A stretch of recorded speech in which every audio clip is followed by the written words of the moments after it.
저와 같이 기도드리겠습니다.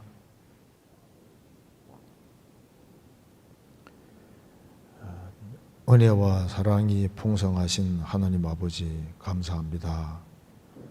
우리가 알지 못할 때 우리를 먼저 사랑하시고 구원의 길을 열어놓으시고 또 주 예수 그리스도의 보배로운 피로 우리 죄를 영원히 처리해 주시고 다시는 심판을 받지 않게 해주신 이 크고 놀라운 은혜와 사랑을 인하여 감사를 드립니다. 주님 앞에 서는 그날까지 우리가 주 안에서 어떻게 행할 것을 알 수 있도록 도와주옵소서. 오늘 이 시간 주 성령께서 우리 가운데 들어 역사해 주시고 우리의 마음을 열어주시고 하나님의 말씀의 뜻을 바르게 깨달아 알 수 있도록 도와주옵소서. 또 이 말씀들이 우리 심령에 깊이 새겨지도록 도와주시옵소서. 또 마음속에 여러 가지 궁금한 의문들이 해결될 수 있도록 도와주옵소서. 우리의 사랑하는 가족들, 친척들, 이웃들, 우리가 접촉하는 사람들을 주님 품으로 인도할 수 있도록 더욱 역사해 주시고 도와주옵소서. 주 안에 신실한 일꾼들을 많이 일으켜 세워주시고 국내뿐 아니라 전 세계에 복음을 전하는데 다 귀하게 쓰임받도록 도와주옵소서. 또 국내 교회와 해외 교회 일일이 주님이 함께해 주시고 지켜주시고 도와주옵소서. 국가적으로 어려운 때 주님이 긍휼과 자비를 베풀어 주시고 주님 앞에 서는 그날까지 주의 복음을 증거할 수 있는 기회를 주시고 또 길을 열어주시옵소서. 주 예수 그리스도 이름으로 기도하옵나이다. 아멘. 성경 로마서 8장 찾겠습니다. 로마서 8장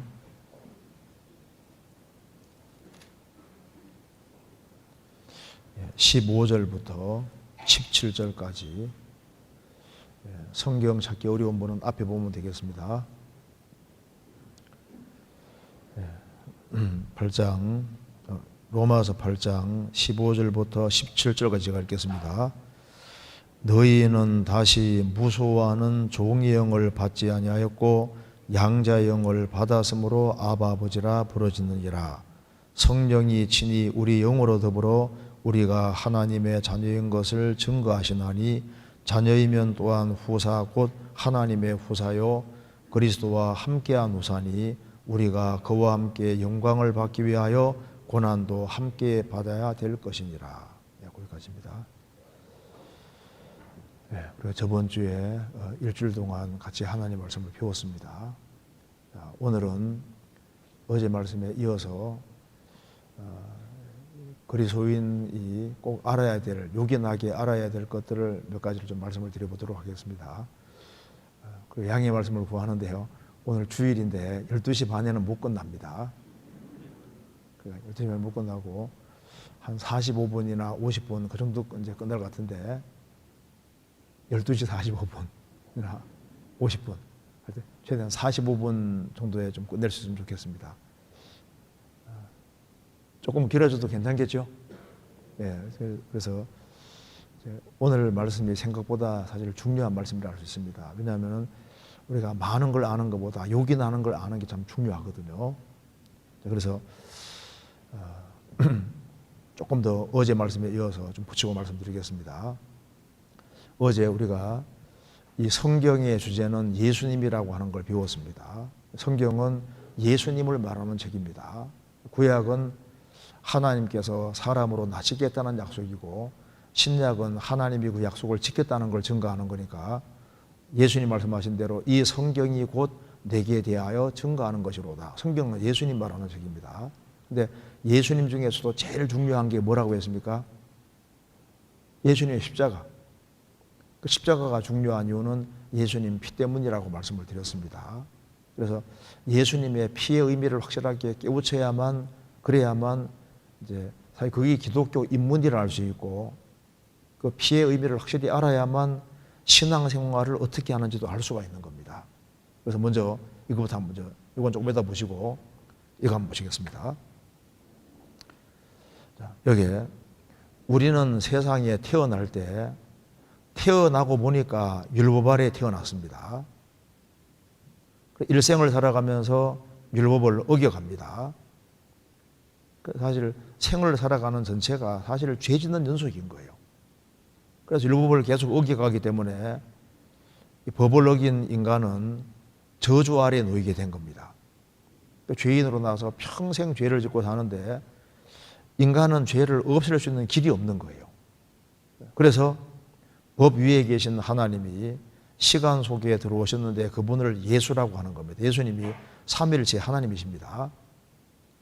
그래서 하나님이 잠깐 사람이 되셨고, 그래서 예수님이 십자가에서 보배로운 피를 흘리셨는데, 피를 흘리신 이유는 죄를 없애는 것은 피밖에 없기 때문에 예수님이 보배로운 피를 흘림으로 우리를 죄값을 영원히 지불하셨기 때문에 죄인인 우리를 무죄자, 죄 하나도 없는 사람으로 만들어 주신 겁니다. 그런데 율법은 안 어길 뿐 아니라 완벽하게 지켜야 되는데 우리가 못 지키잖아요. 못 지키니까 예수님이 세상에 오셔서 33년 생애를 사시고 율법을 완벽하게 다 지키시고 예수님은 십자가 죽으시고 부활해서 우리 의가 되셨습니다. 우리 대신 말씀을 다 지키셨기 때문에 예수님 믿는 사람은 죄 없는 사람으로 볼 뿐 아니라 성경 전체를 다 지킨 사람으로 간주해 주시는 겁니다. 그러니까 무죄자라는 말보다 훨씬 더 큰 말은 의롭다 그 말입니다. 의롭다 그 말은 잘 생각해 보시면 무죄 너는 죄 없다 이 말이 큰 말이겠습니까? 너는 성경 다 지켰다 어느 게 더 큰 말입니까? 다 지켰다는 말이 더 큰 말이죠. 그러니까 안 어길 뿐 아니라 성경을 완벽하게 다 지킨 사람처럼 강조해 주는데 이걸 쉽게 표현하면 이런 겁니다. 군대에서 병장이 죄를 지어서 이제 강등돼서 감옥에 들어가 있습니다. 그러니까 병장이었다가 짝대기 4개였다가 갑자기 이등병이 돼버린 거예요. 짝대기 하나가 된 겁니다. 그런데 대통령 특사로 무죄 석방 하면은 죄가 없어진 거잖아요. 그것이 무죄자고 대통령 특사로 그냥 아예 별 4개를 달아주고 너는 장군이다 하고 끄집어내줬습니다. 그리고 완전히 국가적으로 공을 엄청 세운 사람처럼 해서 별 4개 달아주면 그게 의롭다 그 말입니다. 그러니까 무죄자다 그 말은 죄가 없다는 말이고 의롭다는 것은 성경 말씀을 완벽하게 다 지킨 사람으로 간주해 준다 그 말입니다. 예수님이 대신 지켜주셨으니까. 그리고 이제 죄인은 형벌을 받아야 되는데 내가 형벌을 받으면 멸망이니까 예수님이 내 대신 형벌을 받음으로 십자가 죽으실 때 그 십자가 죽은 자리가 바로 내가 죽은 자리입니다. 그래서 한 사람이 모든 사람을 대신하여 죽었은즉 모든 사람이 죽은 것이라. 예수님이 죽은 자리가 바로 죄인인 내가 심판을 받았으니까 나에 대한 심판은 끝이 난 거예요. 그래서 예수님 피가 하는 일이 너무나도 중요한데 이 피가 하는 일에 대해서 한번 간단하게 보겠습니다. 먼저 죄가 사해지는 유일한 근거는 피입니다. 그래서 에베소서 1장 7절에 우리가 그리스도 안에서 그의 은혜의 풍성함을 따라 그의 피로 말미암아 구속 곧 죄사함을 받았으니 죄가 사해진 것은 뭐로 사해졌냐? 우리 눈물이 사하는 것도 아니고 우리 행위가 사하는 것이 아니고 그의 피로 말미암아 구속 곧 죄사함을 받았으니 구속이라는 건 값을 지불하고 샀다 그 말입니다. 그래, 죄가 사해진 유일한 근거는 피인 거예요. 그 다음에 우리가 하나님과 원수지간이었는데 어떻게 하나님과 평화를 이룰 수 있었을까요? 그 피입니다. 그래서 여기에 골로새서 1장 20절에 그의 십자가의 피로 화평을 이루사 만물 곧 땅에 있는 것들이나 하늘에 있는 것들을 그로 말미암아 자기와 화목해 되길 기뻐하심이라. 그의 십자가의 피로 화평을 이루사. 하나님은 무한히 거룩하신 분인데 우리는 비참한 죄인인데 어떻게 하나님과 사람이 평화가 될 수 있겠습니까? 예수님 피가 흘려짐으로 하나님과 나는 화평을 이루고 평화를 이루게 된 거예요. 그래서 또 한 가지 영원한 속죄가 이루어진 것도 피 때문입니다. 그래서 염소와 송아지의 피로 아니하고 오직 자기 피로 영원한 속죄를 이루사 단번에 성소에 들어가셨느니라. 영원한 속죄를 이루신 것이 피고 나의 과거, 현재, 미래의 모든 죄를 처리한 것도 예수님 피입니다. 그렇죠? 그리고 여기에 우리가 하나님을 섬길 수 있는 유일한 근거도 피입니다. 이건 같이 읽겠습니다. 염소와 황소의 피와 및 암송아지의 죄로 부정한 자에게 뿌려 그 육체를 정결케 하여 거룩케 하거든 하물며 영원하신 성령으로 말미암아 흠없는 자기를 하나님께 드린 그리스도의 피가 어찌 너희 양심으로 죽은 행실에서 깨끗하게 하고 살아계신 하나님을 섬기게 못하겠느냐. 구약시대 때는 염소와 황소의 피 그리고 암송아지의 죄로, 여기 왜 암송아지 죄란 말이 나와 있냐면은 죄를 지을 때마다 짐승을 죽이는 게 안 쉽잖아요. 그래서 하나님께서 암송아지를 죽여서 태우라고 했습니다. 암송아지 죽여 태우면 죄가 남지 않습니까? 죄를 딱 거두어서 모아놓고 죄를 지을 때마다 짐승 죽이기가 안 쉬우니까 죄 지을 때마다 이제 암송아지 죄를 딱 이렇게 갖다 놓고 죄에다가 죄를 이제 물에 타서 그걸 가지고 뿌렸다고 말입니다. 뿌려서 그 이제 짐승을 죽이는 게 안 쉽기 때문에 이런 방법을 허락해 주신 거예요. 그래서 암송아지, 염소와 황소의 피와 및 암송아지의 죄로 부정한 자에게 뿌려 그 육체를 정결케 하여 거룩하게 하거든. 구약시대 때는 짐승의 피에 기대서도 하나님을 섬겼다고 말입니다. 그러면 하물며 영원하신 성령으로 말미암아, 성령은 영원하십니다. 영원하신 성령으로 말미암아 흠없는 자기를 하나님께 드린 그리스도의 피가, 흠없는 자기를 하나님께 드린 그리스도의 피가 어찌 너희 양심으로 죽은 행실에서 깨끗하게 하고 살아계신 하나님을 섬기게 못하겠느냐. 짐승의 피에 의지해서도 살아계신 하나님을 섬겼고 심지어 부정했을 때 암송아지 죄를 물에 타서 뿌려서 그렇게 해서도 깨끗하게 해서 살아계신 하나님을 섬기게 할 수 있다면 영원하신 성령으로 말미암아 흠없는 자기를 하나님께 드린 그리스도의 피가 어떻게 너희를 깨끗하게 못하게 했으며 살아계신 하나님을 섬기게 못하겠느냐. 그래서 우리가 살아계신 하나님을 섬길 수 있는 근거가 뭐냐. 그게 피 때문에 섬길 수 있는 거다 그 말이에요. 예수님 피 때문에. 그리고 여기도 보시겠습니다. 우리가 하나님 앞에 항상 나아갈 수 있는 근거도 피 때문입니다. 여기 이것을 사하셨은즉 다시 죄를 위하여 제사 드릴 것이 없느니라. 그러므로 형제들아 우리가 예수의 피를 힘입어 성소에 들어갈 담력을 얻었나니 그 길은 우리를 위하여 휘장 가운데로 열어놓으신 새롭고 산 길이요 휘장은 곧 저 육신이라. 예수님 피로 죄를 영원히 처리하셨기 때문에 다시는 죄를 위하여 제사 드릴 것이 없느니라. 짐승도 죽일 필요 없다 그 말입니다. 그러므로 형제들아 우리가 예수의 피를 힘입어 성소에 들어갈 담력을 얻었나니, 성소에 하나님이 계신데 어떻게 그 무한히 걸어가신 하나님 앞에 나아갈 수 있냐 그 말입니다. 구약시대 때는 1년에 딱 한 번, 그것도 대제사장이 짐승의 피를 의지해서 지동소에 한 번 들어갔습니다. 딱 한 번밖에 못 들어갔거든요. 신약시대 때는 예수님 피를 힘입어 언제든지 들어갈 수 있다. 그러면서 그 길은 우리를 위하여 휘장 가운데로 열어놓으신 새롭고 산 길이요 휘장은 곧 저의 육체니라. 예수님이 십자가에 죽으실 달리시고 다 이루었다 하시고 죽으실 때 성전에 휘장이 있는데 휘장 안쪽이 지성소고 바깥쪽이 성소입니다. 그 두꺼운 커튼이 놓여 있는데 커튼이 위에서 다리가 쫙 찢어졌어요. 예수님 안에는 하나님이 계시고 밖에는 죄인이 있었습니다. 예수님 몸이 쫙 찢겨지심으로 하나님과 사이에 막힌 담이 흘렸기 때문에 성소 휘장이 쫙 찢어져서 성소와 지성소 구별이 없게 된 겁니다. 그래서 이제 성소와 지성소 구별이 없어졌기 때문에 성소라고 했습니다. 우리가 예수의 피를 힘입어 성소에 들어갈 담력을 얻었나니, 그래서 우리가 하나님 품에 언제든지 안길 수 있는 근거가 뭐 때문입니까? 예수님 피공로 때문에 그렇게 되어 있는 거다 그 말입니다. 그리고 여기에 우리가 죄에서 해방된 것도 핍니다. 여기에 또 계시록 1장 5절에 또 충성된 증인으로 죽은 자들 가운데서 먼저 나시고 땅의 임금들의 머리가 되신 예수 그리스도로 말미암아 은혜와 평강이 너희에게 있기를 원하노라.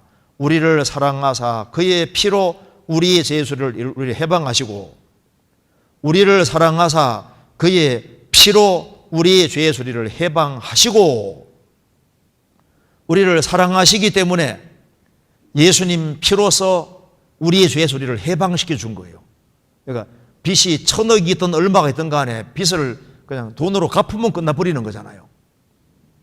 예수님이 피로서 값을 영원히 지불하셨기 때문에 그 피로 우리 죄에서, 우리가 죄가 아무리 많든 간에 그 죄의 소리를 완전히 해방시켜 주신 겁니다. 이건 하나님 그렇게 하기를 원하신 거예요. 여기 보시겠습니다. 우리가 의롭다 하심을 얻은 근거도 핍니다. 같이 읽겠습니다. 그러면 이제 우리가 그의 피를 인하여 의롭다 하심을 얻었은즉 더욱 그로 말미암아 진도하심에서 구원을 얻을 것이니, 우리가 그의 피를 인해서 죄만 사함 받은 것이 아니라 예수님의 피는 하나님 피이기 때문에 그 피를 인하여 의롭다 하심을 얻었은즉 더욱 그로 말미암아 진노하심에서 당연히 구원된다 그 말입니다. 그래서 예수님 피 속에 모든 것이 다 들어가 있는 거예요. 피를 믿는다는 것은 이게 모든 것이 다 들어있는 겁니다. 우리 주님 오시면은 주님 우리를 나를 데려가시는 근거가 뭘까요? 내가 신앙생활을 잘해서 데려가는 겁니까? 주님 피로 값주고 사셨기 때문에 데려가시는 겁니까? 피로 값주고 사셨기 때문입니다. 여기 보시겠습니다. 주님 공중에 재림하시는 그날 우리를 데려가는 근거는 피입니다. 같이 읽겠습니다. 새 노래를 노래하여 가로되 책을 가지시고 그 임봉을 떼기에 합당하시도다. 일찍 죽임을 당하사 각 족속과 방언과 백성과 나라 가운데서 사람들을 피로 사서 하나님께 드리시고, 이거 계시록 5장 이 내용이 그리스도인들이 들림받아 주님 앞에 가 있는 장면입니다. 어째서 주님이 데려가시냐 하면은 일찍 죽임을 당하사 각 족속과 방언과 백성 나라 가운데 전 세계 복음전에서 사람들을 피로 값주고 사서 하나님께 드리시고, 예수님이 핏값을 지불하고 나를 샀기 때문에 너희는 너희 것이 아니라 값으로 산 것이 되었으니 너희 몸으로 하나님께 영광 돌리라. 피로 값주고 샀으니까 주의 것이 됐고, 주의 것이 됐으니까 주님 데려가시는 거예요. 제가 만약 미국에서 500만 원 주고 어떤 물건을 샀다, 그럼 내 것이 됐으니까 내가 가지고 나오잖아요. 주님이 피로 값을 지불했으니까 주의 것이 됐고, 주의 것이니까 주님 데려가시는 겁니다. 뭐 이걸 이해되시죠? 그리고 이제 흰옷을 입어야만 천국 간다는 말 좀 들어보셨을 겁니다. 어떻게 하는 걸 흰옷 입는 거냐? 성경에 요한계시록 7장에 장로 중에 하나가 응답하여 내게 이르되 이 흰옷 입은 자들이 누구며 또 어디서 왔느뇨? 내가 가로되 내 주여 당신이 알리다 하니 그가 나더러 이르되 이는 큰 혼란에서 나오는 자들인데 어린 양의 피에 그 옷을 씻어 희귀하였느니라. 흰옷 입는 것이 뭐냐면 어린 양의 피에 그 옷을 씻어 희귀하였느니라. 주님 피로 죄를 사함 받은 것을 흰옷 입었다고 하는 거예요. 성경에는 옷에 대한 말씀이 굉장히 많이 나옵니다. 성경은 거기에 네 종류의 사람을 말하고 있는데, 첫째는 벌거벗고 서는 사람, 아무것도 안 건치고 서는 사람이 있다고 했습니다. 주님 앞에 섰을 때, 최후의 심판 앞에 섰을 때 옷을 하나도 안 가지고 완전히 벌거벗고 서는 사람이 있는데, 어떤 사람이냐 하면은 죄인으로 나서 오로지 죄 가운데 살고 죄 가운데 치닫다가 죽는 사람입니다. 그 사람은 옷을 하나도 안 걸치고 서는 사람 똑같은 거예요. 그런가 하면은 더러운 옷을 입고 서는 사람이 있다고 했습니다. 이사야 64장에 우리의 의인은 다 더러운 옷 같으며, 즉 자기 공로를 의지해 서는 사람은 더러운 옷을 입고 서는 사람인 거예요. 내가 예를 들어 교회 생활을 50년 했습니다. 그 옷은 옷인데 더러운 옷이거든요. 내가 착한 일을 얼마나 많이 했는데 옷은 옷인데 더러운 옷인 겁니다. 우리의 의인은 다 더러운 옷과 같다. 우리의 선행과 열심, 그 모든 것은 옷은 옷이지만 더러운 옷밖에 안 되는 거예요. 그거는 천국 못 간다 그 말입니다. 한번 따라해 보시겠습니다. 양털과 배실로 섞어 짠 것을 입지 말지니라. 신명기 22장에 나와 있습니다. 양털은 어린 양 대신 예수님 공로 가르치고 배실은 인간 공로 가르치는 겁니다. 배실은 그냥 안 나오잖아요. 양털은 그냥 자르면 양털 되는데 배실은 그냥 안 나옵니다. 씨를 뿌리고 거름을 주고 키워서 잘라내고 그 실잡는 그 공정을 통해서 이게 나오기 때문에 그 인간의 땀과 노력과 수고, 인간의 행위 가르치는 거예요. 그래서 예수님 공로에다가 인간 공로 덧붙이면은 다른 복음이고, 갈라디아 1장에 보면은 다른 복음 전하면 저주받는다고 했습니다. 즉 예수님 공로 양털 50%, 배실 50%, 예수님 공로 50%에다가 자기 공로 50%. 어디 갈까요? 그럼 무조건 멸망인 거예요. 양털 90%가다가 배실 10% 어디 갈까요? 그것도 멸망이거든요. 양털 99%에 배실 1% 섞었습니다. 어떻게 될까요? 안 된다면 안 되는 겁니다. 양털 99.999%에다가 배실 0.001% 섞었습니다. 어떻게 될까요? 다른 복음이 되는 거예요. 그러면 예수님이 죽으실 때 거의 다 이뤘다 이 되는 겁니다. 예수님은 다 이루었다. 근데 그 말이 굉장히 중요한 거거든요. 창세기 2장 1절 보면 하나님이 창세기 1장에서 천지를 창조하시고 2장 1절에 천지와 만물이 다 이루니라. 천지를 창조하시고 난 이후에 다 이루었다는 말이 한 번 나옵니다. 그러니까 하나님이 천지를 창조하고 난 이후에는 더 이상 창조는 없는 거예요. 인간은 하나님이 창조해 놓은 걸 쓰는 것 뿐입니다. 천지 창조하시고 난 이후에 창조란 말이 한 번 나오고, 그 다음에 요한복음 19장 30절에 다 이루었다 나오는데, 천지를 창조하고는 성경 한 장으로 끝나고 다 이루었다는 거예요.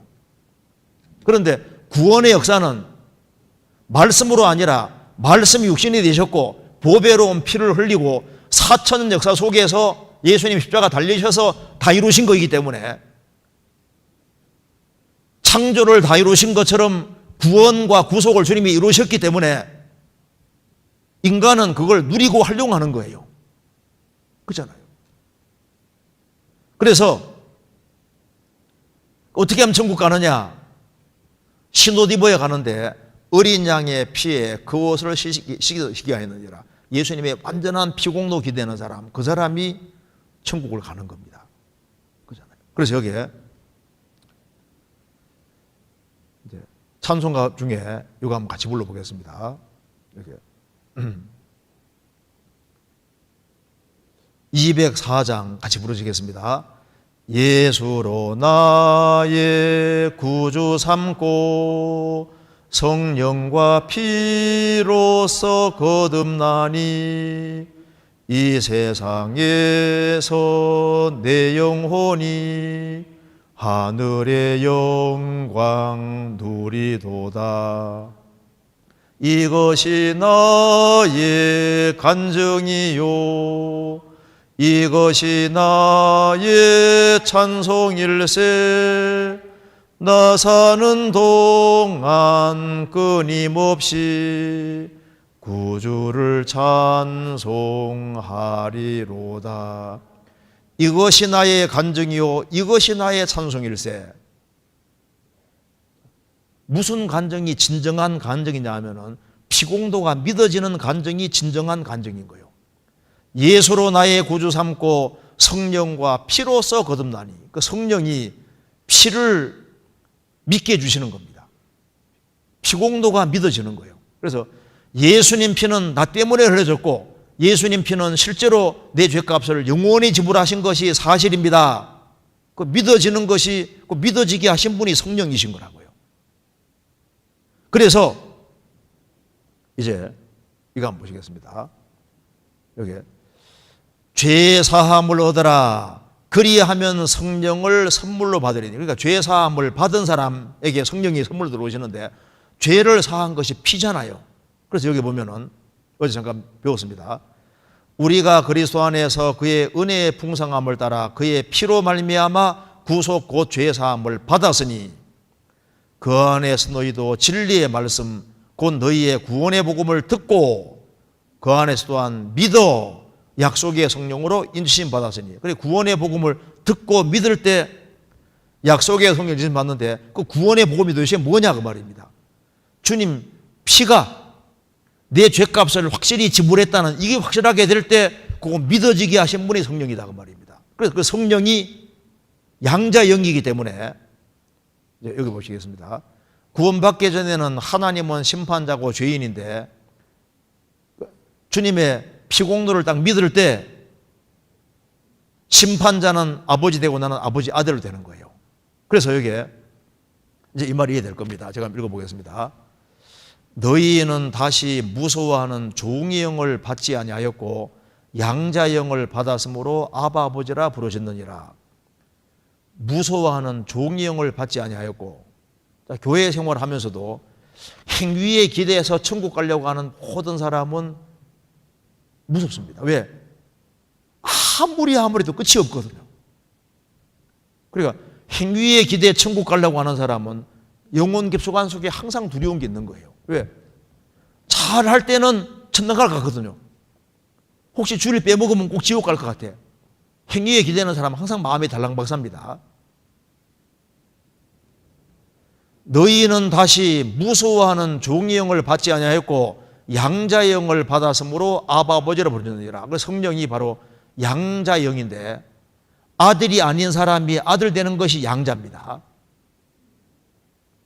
성령이 친히 우리 영으로 더불어 우리가 하나님의 자녀인 것을 증거하시나니 자녀이면 또한 후사, 상속자, 곧 하나님의 후사, 하나님의 상속자요 그리스도와 함께한 후사, 상속자니 우리가 그와 함께 영광을 받기 위하여 고난도 함께 받아야 될 것이니라. 그리스도와 함께한 상속자, 이게 굉장히 놀라운 겁니다. 하나님 아들 된 사람은 하나님 아들이니까 천국은 자동으로 가고 그리스도의 상속자니까 그리스도가 누리는 건 다 같이 누리는 거예요. 공동 상속자입니다. 조인트 에어거든요. 공동 상속자라고. 그러니까 그리스도가 누리는 걸 같이 누릴 수 있게 만들어 놨으니까 얼마나 굉장한 겁니까? 그래서 여기 보면은 양자영을 받았다. 그 성령이 바로 양자영인데 양자라는 것이 이런 뜻입니다. 여기 보시면은 여기 노예 주인이 있는데 노예 주인이 노예를 끌고 가고 있습니다. 그래서 돈 많고 권세 많은 사람이 보니까 노예가 너무 불쌍해요. 그래서 노예 값이 얼마요? 하고 노예 값을 쳐주고 이 노예를 해방시킵니다. 노예 문서를 쫙쫙 지어버리고 너는 오늘부터 자유민이다. 얼마나 좋겠습니까? 그런데 자유민으로 삼은 정도가 아니라 이 돈 많고 권세 많은 사람은 이 사람을 더 불쌍히 생각해서 자기 아들로 딱 삼았어요. 즉 노예가 즉 아들이 아닌 사람이 아들 됐을 때 양자라고 하는 겁니다. 그와 마찬가지로 예수님이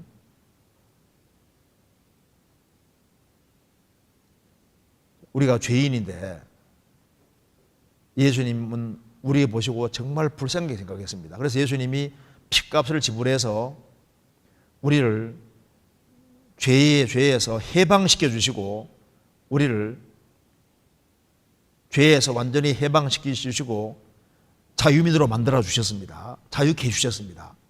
이렇게 맺어도 고마울 텐데 이 정도가 아니라 아예 양자에 키워서 아들로까지 삼은 거예요.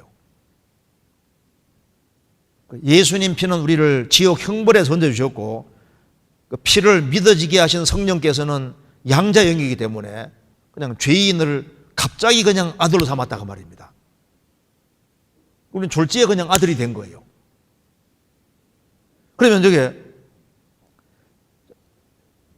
이 노예가 아들이 됐는데 돈 많고 권세 많은 사람의 아들이 됐으니까 이 돈 많고 권세 많은 사람의 모든 게 자기 것이 되고 이제 아버지가 죽으면은 이제 모든 게 자기 것이 되는 거예요.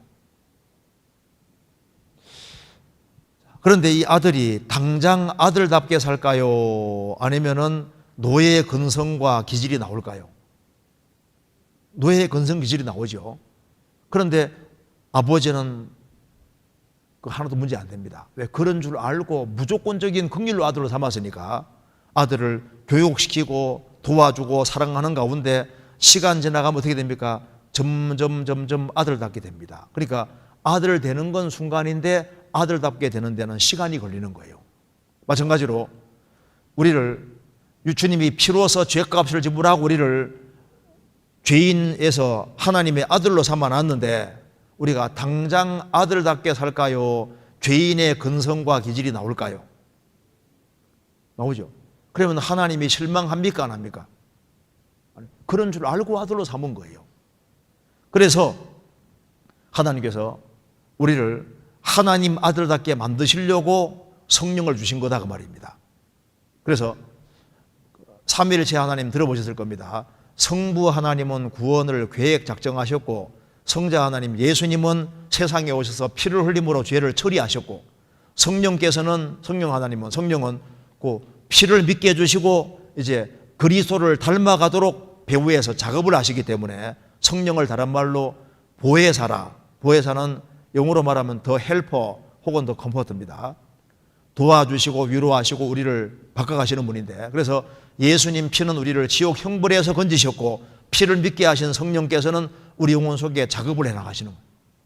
그래서 우리 영혼 속에 작업하셔서 은혜를 계속적으로 깨닫게 하시고 우리를 진리 가운데로 인도하시고 우리로 하여금 여호와 하나님을 경외하게 만드시고 진리되는 말씀 가운데 따라 살게끔 작업을 해나가시는 거예요. 그래서 우리가 아들 되는 건 순간이지만 아들답게 되는 거기에는 시간이 걸린다 그 말입니다. 여기까지는 이해되죠? 그럼 넘어가 봅시다. 자, 그럼 여기 이제 죄를 사함 받은 사람은 이제 아버지 아들이 된 겁니다. 그래서 이제 그러니까 너는 무죄자다. 이거보다 훨씬 더 큰 말은 너는 의롭다. 의인이다. 이거보다 훨씬 더 큰 말은 너는 내 아들이다. 하나님 아들이니까 천국은 자동으로 가고 하나님 모든 것이 내 것이 됐으니까 얼마나 좋은 거예요. 그래서 이제 하나님 아버지 하면 아버지가 오냐 이제 기도가 되는 거예요. 하나님은 하나님 아들 된 사람의 기도를 들으십니다. 그래서 이제 놀이터에서 이제 초등학생 애들이 이제 놀이터 놀고 있는데 둘이 놀고 있는데 아버지가 싹 지나가거든요. 그래 그 아들이 딱 보니까 아버지 지나가니까 쫓아가서 말했습니다. 아빠 돈, 아버지 금방 알아듣잖아요. 그래서 과자사모로 돈 줍니다. 남의 집 아들이 보니까 돈 주거든요. 쫓아갔습니다. 아버지 저 돈 주세요. 아버지 뭐라 그럽니까? 미쳤구나. 그러니까 아버지 아들과 아들이 아닌 사람은 다른 거예요. 하나님은 하나님 아들 된 사람의 기도를 들어주십니다.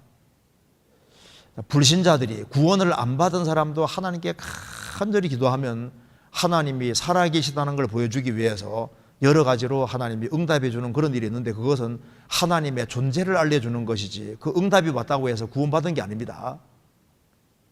하나님 살아계신 것이 확실하면은 그래 확실하니까 하나님과 바른 관계 맺어야 되니까 죄 문제를 해결하고 구원받는 데까지 나가야 되는 거예요. 구원을 받은 사람은 하나님 아들로서 하나님께서 기도 응답해 주시는 것이 있다 그 말입니다.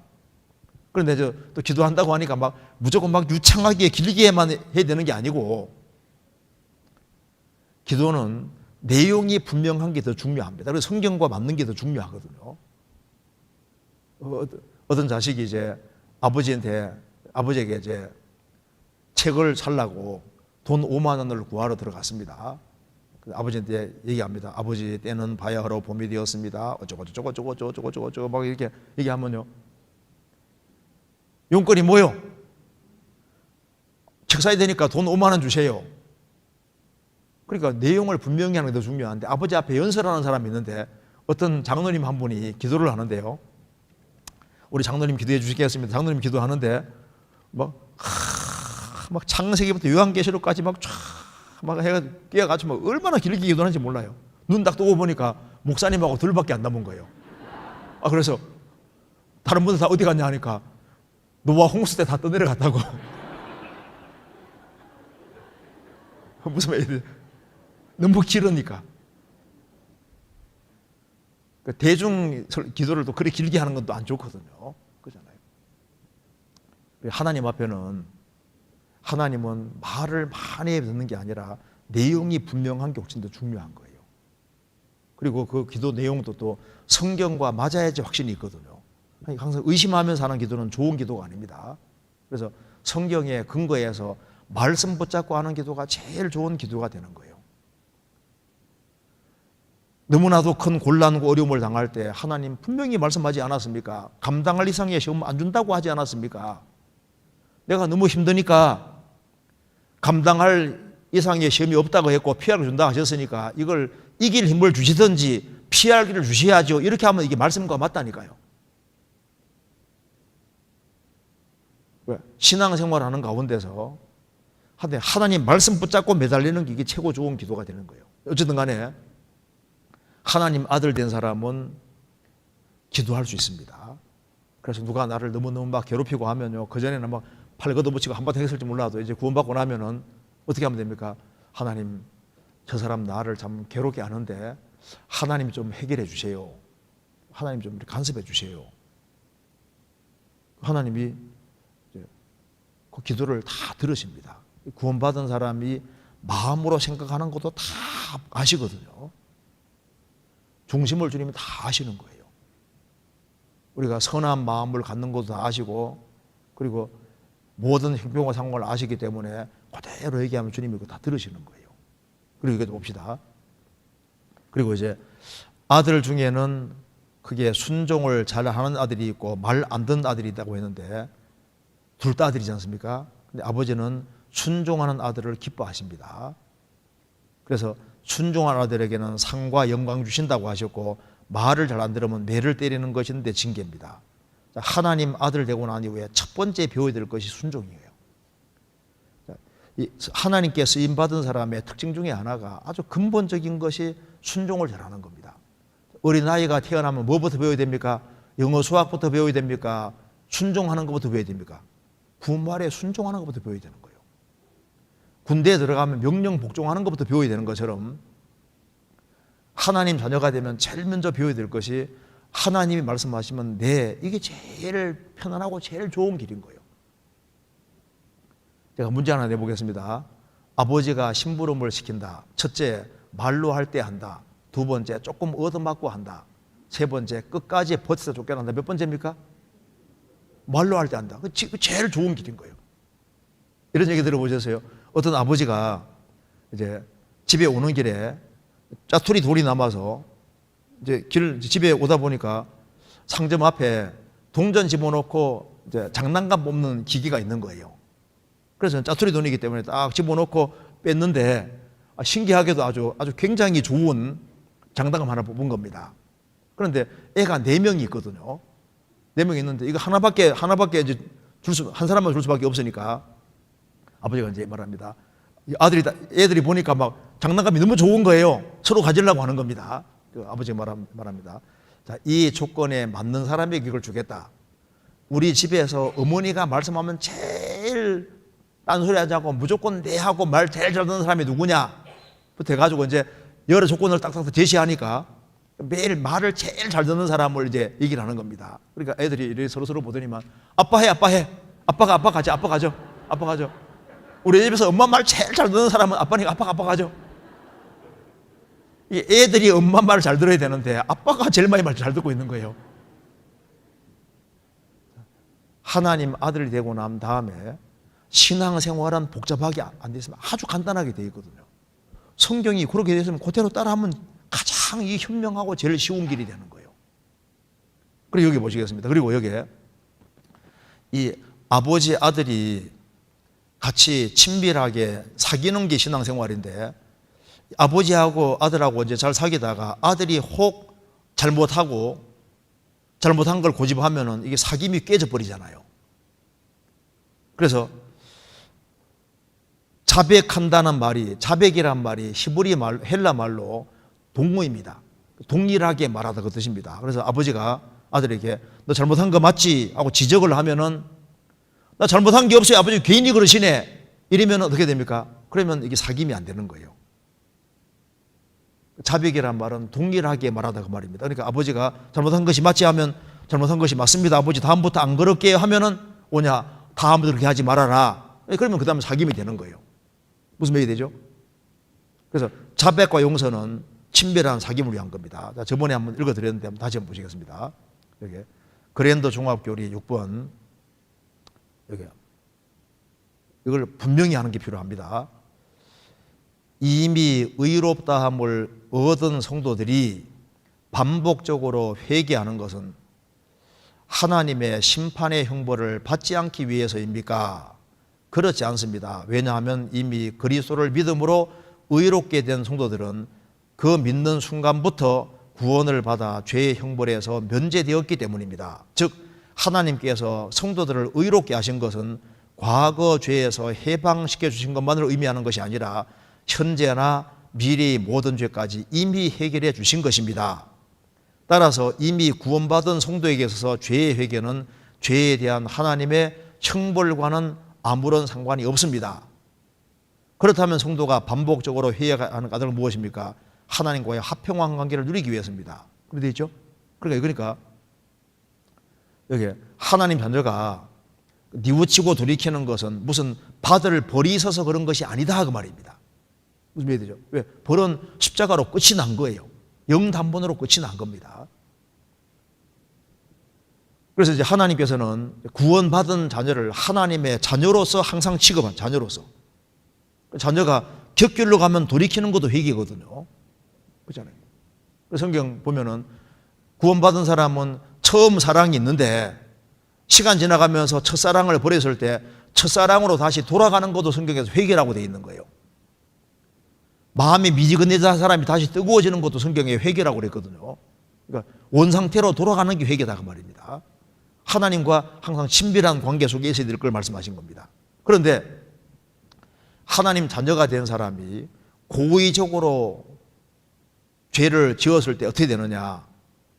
고의적으로 죄를 짓고 나쁜 일이 됐으면요, 아버지 뭐라 그럽니까? 아버지 잘못했습니다 하면 아버지 뭐라 그럽니까? 너 그런 소리 나와? 넌 좀 맞아야 돼 하잖아요. 아버지는 자식을 사랑하기 때문에 근실하게 징계하십니다. 그래서 하나님 자녀가 된 사람은 틀림없이 징계라는 게 있거든요. 이거 보시겠습니다. 여기 이거 잠깐 보시면 이게 양양자인데요. 옛날에 이게 착할 선자가 이렇게 생겼습니다. 착할 선자가 이렇게 생겼어요.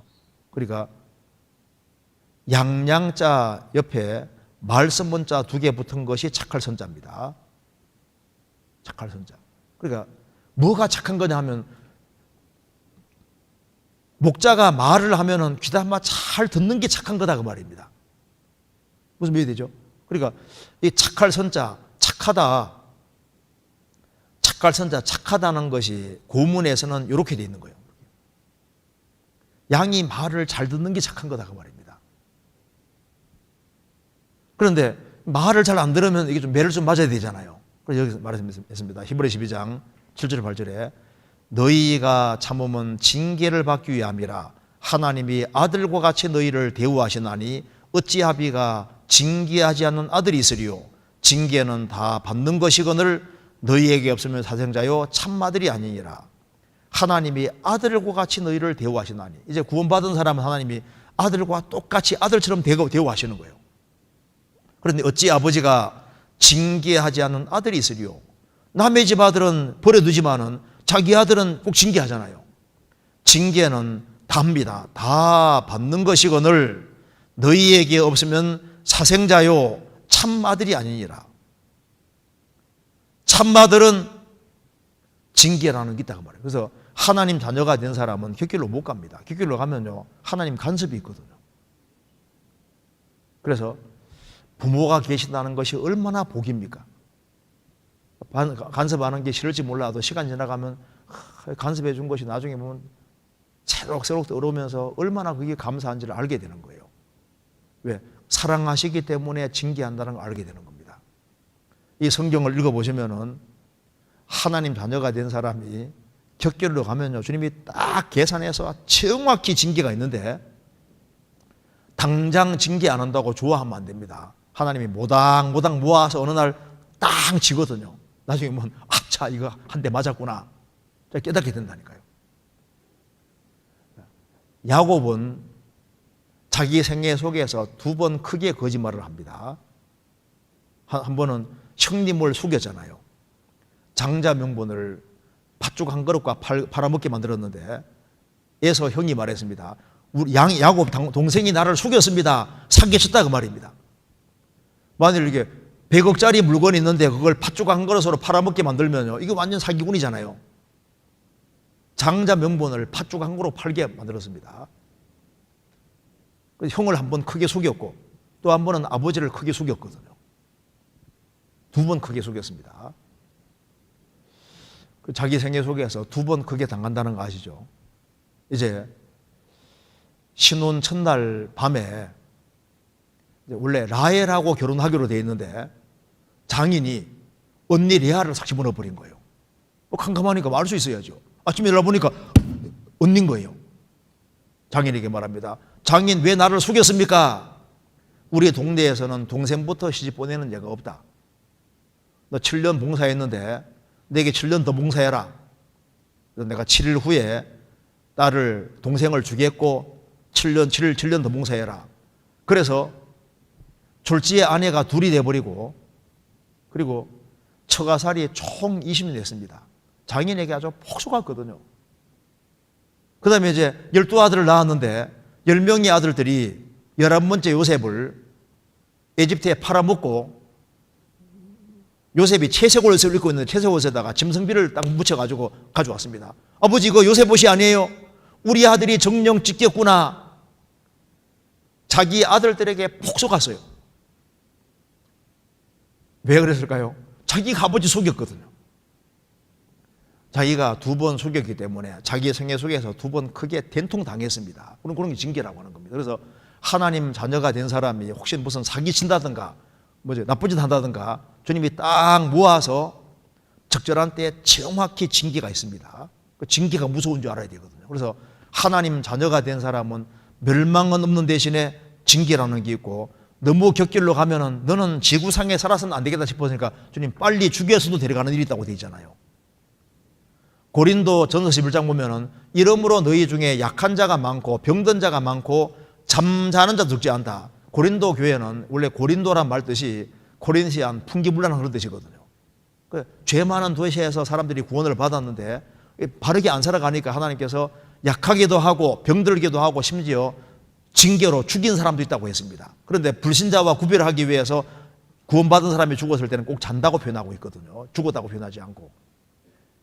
주님 죽여서도 데려가시는 거예요.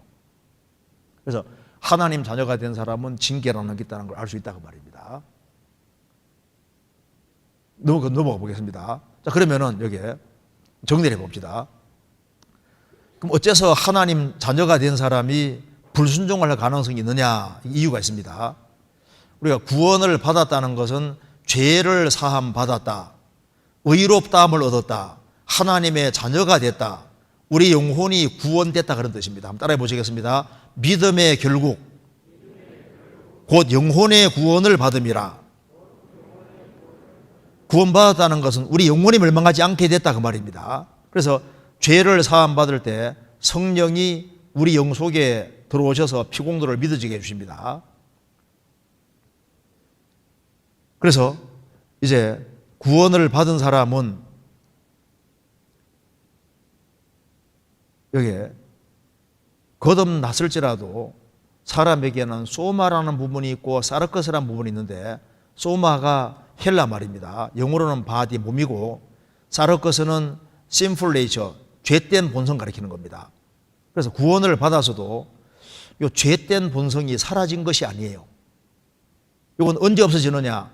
예수님이 재림하시면은 우리의 영혼도 몸도 주님이 값주고 사셨기 때문에 우리 몸까지 죄의 지을 솟는 몸으로 변화시킬 때 죄의 기질이 없어지면서 주님처럼 영광스럽게 완전히 바꿔지는 거예요. 그런데 구원 받을 때부터 주님 다시 오시는 그날까지 이 죄의 기질은 안 없습니다. 타락된 기질은 그대로 남아 있어요. 우리 속을 한번 들여다봅시다. 속 들여다보면 열받게 하면 열이 날까 안 날까요? 열이 나잖아요. 저는 구원받으면 천사가 되는 줄 알았습니다. 소변 빠져나가듯이 그냥 타락된 기질은 싹 없어지고 천사가 돼서 죄는 다시는 하나도 안 짓게 되는 그런 존재가 되는 줄 알았거든요. 그런데 시간 지나가니까 아니더라고요. 나 죄액이 있다고 저 올라오는 거예요. 이상하다. 나 죄 다 사함받았는데 왜 올라오지? 보니까 죄값은 지불됐는데 죄의 기질은 그대로 남아있는 겁니다. 이거 보시겠습니다. 그래서 제가 성경 보면서 이거 이해가 되더라니까요. 베드로전서 3장 21절 같이 읽겠습니다. 육체의 더러운 것을 제하여 버림이 아니요 오직 선한 양심이 하나님을 향하여 찾아가는 것이니라. 육체의 더러운 것을 제하여 버림이 아니요 타락된 기질이 없어진 게 아니다 그 말입니다. 오직 선한 양심이 하나님을 향해 찾아가는 것이니라. 구원받은 사람은 자동으로 하나님을 향하게 되는데 육체의 더러운 것은 남아있는 거예요. 그래서 이 말이 맞습니다. 같이 읽겠습니다. 육으로 난 것은 육이요 성령으로 난 것은 영이니. 그러니까 거듭나는 것은 성령으로 거듭나는 것은 영이 거듭났지 육이 거듭난 건 아니고 육은 항상 육으로 그대로 있는 거예요. 그래서 구원받으면 이렇게 됩니다. 육체의 소욕과 성령의 소욕이 있는데 갈라디아 5장 16, 17절입니다. 제가 읽겠습니다. 내가 이르노니 너희는 성령을 쫓아 행하라. 그리하면 육체의 욕심을 이루지 아니하리라. 올라오지 아니하리라가 아닙니다. 샬라 풀필이라고 그러지 않습니까? 이루지 아니하리라. 구원을 받아도 육체의 욕심은 계속 올라오는 거예요. 이걸 이루지 않다 말은 통제할 수 있다 그 말입니다. 어떤 사람은요, 구원받으면 막 천사가 되고 이 타락된 기질이 하나도 안 올라오는데 아닙니다. 돈이 너무 공공할 때 길 가는데 황금이 뚝 떨어져 있는 한 덩어리가 떨어져 있는 거예요. 이게 웬 떡인가 싶어서 갖고 싶은 마음이 탁 올라오죠. 안 올라와요. 이건 자기도 모르게 탁 올라올 수 있는 거예요. 그럼 속에서 안 돼 하잖아요.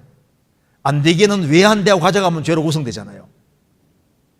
올라오는데 이러면 안 되지 하면 죄 지은 게 아니잖아요. 성경이 말씀하기를 분을 내어도 죄를 짓지 말며 분한 상황에 분이 나오지 않습니까? 자동으로 올라온다 그 말입니다.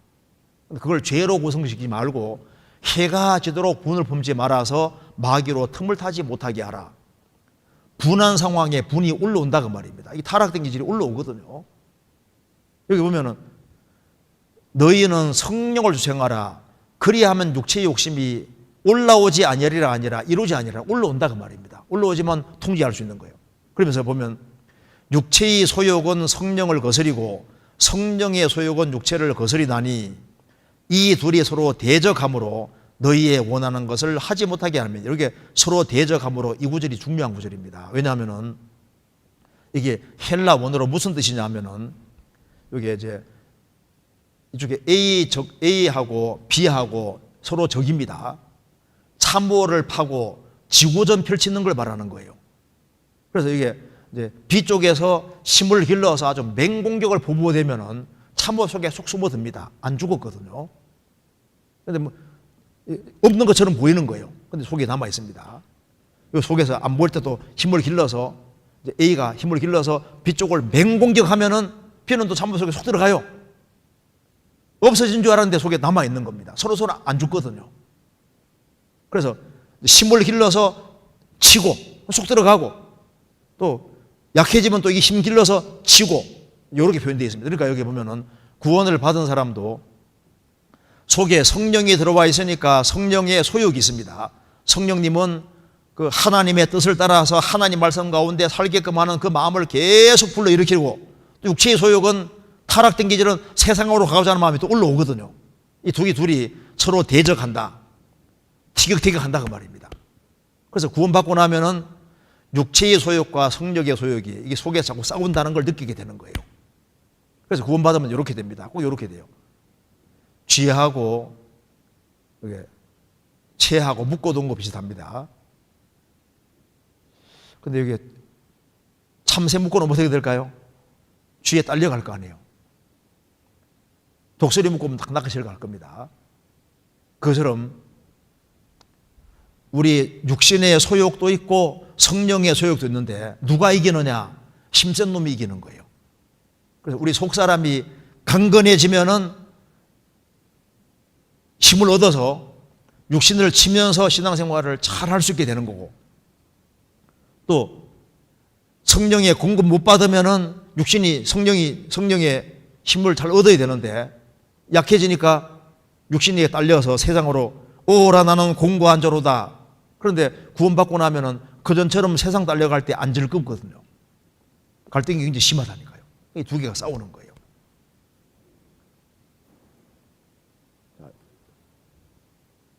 이거 봅시다. 그래서 이제 구원을 받은 사람 신부는 영생을 얻었고 의인 됐고 하나님의 아들이 됐는데 우리 상태는 여전히 죄의 기질이 남아있잖아요.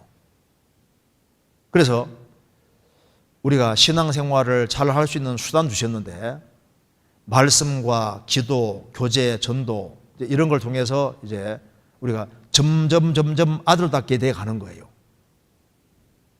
자, 그래서 여기에 그리스도인의 삶에 세 가지 적이 있습니다. 육신이 있고 죄된 본성이 있고 세속적인 세상이 있고 마귀가 있는데 이게 적인 거예요. 구원을 받아도 타락된 기질도 남아있고 죄 많은 세상이 막 나를 부르고 또 마귀가 우리 영혼은 못 뺏어가도 신앙생활은 망치게 하려고 하거든요. 그래서 신앙생활의 세 가지 적이 야고보 4장에 자세히 나와 있는데 우리 속에 이 타락된 기질이 지체중에서 싸우는 정욕, 육신 속에 타락된 기질이 있고 세상과 벗된 것이 하나님의 원수임을 알지 못하나뇨. 이 죄 많은 세상이 막 나를 부르고 있고 마귀를 대적하라. 그러니까 우리 육신의 욕심, 육신과 세상과 마귀 이 세 가지 적이 우리에게 있다고 말입니다. 그래서 이제 우리가 신앙생활을 잘하기 위해서는 우리 육신의 통제를 잘하고 그리고 이제 마귀의 시험을 잘 이겨가면서 세상을 잘 이겨나가야 되는데 이게 우리 힘만으로 되는 것이 아닌 거예요. 그래서 신앙생활을 잘하기 위해서 이것부터 보시겠습니다. 잠언 30장 24절부터 28절까지 제가 읽겠습니다. 땅에 작고도 가장 지혜로운 건 넷이나니 곧 신비 없는 종류로 돼 먹을 것을 여름에 예비하는 개미와 약한 종류로 돼 집을 바위 사이에 짓는 사반과 인군이 없어대 다 때를 지어 나가는 메뚜기와 손에 잡힐만 하여도 왕궁에 있는 도마뱀민이라. 땅에 작지만은 지혜로운 것이 4개 있다. 우리가 배워야 될 것이 있다 그 말입니다. 4가지 있는데 신비 없는 종류로 돼 먹을 것을 여름에 예비하는 개미와 우리가 개미에게 배워야 됩니다. 개미하면 뭐부터 들어옵니까? 부지런한 거. 개미를 하나님이 만들어 놓으셨습니다. 저도 이제 개미를 어릴 때부터 참 관찰을 많이 해봤는데요. 개미 중에 정말 노는 개미는 없더라고. 그 선선한데 가만히 있고 노는 개미는 없더라고요. 개미는 항상 바빠요. 왜 하나님이 개미를 만들어 놨을까요? 부지런한 것을 보고 배우라고. 그래서 하나님이 원하시는 것이 뭐냐면 그리스도인들은 세상에서 정말 부지런하게 살아야 됩니다. 부지런하게 살면 죄에서 멀어질 수 있거든요. 그리고 개미는 먹을 것을 어떻게 한다고요? 여름에 예비하는 개미와 겨울에 올 것을 대비해서 여름에 열심히 모으잖아요. 그리스도인들은 하늘 나라에 하늘의 보물을 쌓는 사람입니다. 우리는 위에다가 쌓는 사람이거든요. 주님 앞에 갔을 때 저 위에다가 얼만큼 쌓느냐 이게 중요한 겁니다. 한번 따라 합시다. 이 세상도 그 정욕도 지나가되 하나님의 뜻을 행하는 이는 영원히 거하느니라. 이 세상도 그 정욕도 다 지나갑니다. 이 세상에서 뭘 추구하든 간에 결국은 다 없어지는데 하나님의 뜻 가운데 살아가는 것만 영원히 남고 위에 쌓이는 거예요. 우리는 보물을 하늘에 쌓는 사람이고 이제 추운 겨울이 오는 것처럼 혼란의 겨울이 오고 인생에게 죽음이라는 종막도 온다 그 말입니다. 그러면 죽음이라는 게 오면 다 두고 가는데 땅에다가 쌓으면 남지 않거든요. 최대한 위에다가 많이 쌓아야 되는 거예요. 개미처럼 부지런히 남이야 뭐라 하든 말든 간에 꾸준히 쌓아야 되는 겁니다. 욥기 1장 보면 이런 말이 나옵니다. 나귀는 풀을 뜯고 소는 밭에서 일을 하고 있다고 했습니다. 나귀야 한가하게 풀 뜯든 말든 소는 부지런히 밭을 갈고 밭에서 일하고 있는 거예요. 세상 사람들이야 놀든 말든 관계없이 우리는 하나님 앞에서 신앙생활하는 사람이기 때문에 부지런히 일터에서 자기 일을 성실히 하면서 위에다가 부지런히 쌓는 사람이 되는 겁니다. 위에다가. 우리는 개미처럼 부지런히 일하면서 위에다가 쌓는 사람이 되는 겁니다. 그리고 또 봅시다. 그리고 약한 종조로 돼 집을 바위 사이에 짓는 사반과, 바위 사이에 짓는 사반이랬는데 이 사반 처음 들어본 분도 있을 겁니다. 사반은 토끼보다 조금 작은 짐승입니다. 토끼는 아니고요. 토끼보다 조금 작은 짐승인데 요거는 자기가 약한 줄 알기 때문에 이 바위 사이를 잘 안 떠나요. 항상 바위 줄에 뺑글뺑글 놀고 위험하면 무조건 바위 속으로 들어가거든요. 약한 종류로 돼 이 쥐가 아닙니다. 사반입니다. 약한 종류로 돼 집을 바위 사이에 짓는 사반과, 이걸 보고 배워야 된다고 말입니다. 인생은 사반처럼 약한 종류입니다. 그래서 사반은 큰 사반 의지하지 않습니다. 이제 구원받고 나면은요, 사람 너무 의지하지 마세요. 너희는 인생을 의지하지 마라. 그의 호흡은 코에 있나니 수에 칠 가치가 어디 있느냐. 인생 기대지 마라 그 말입니다. 방백들을 의지하지 말며 도울 힘이 없는 인생도 의지하지 말지니 그 호흡이 끊어지면 당일에 그 돈모가 소멸하리로다. 정권 잡은 사람들도 의지하지 말고 돈 많은 사람도 기대지 말고 살아계신 하나님께만 기대야 되는데, 나 도와주겠다고 큰 소리 쳐도 언제 죽을지 모르는 인생인 거예요.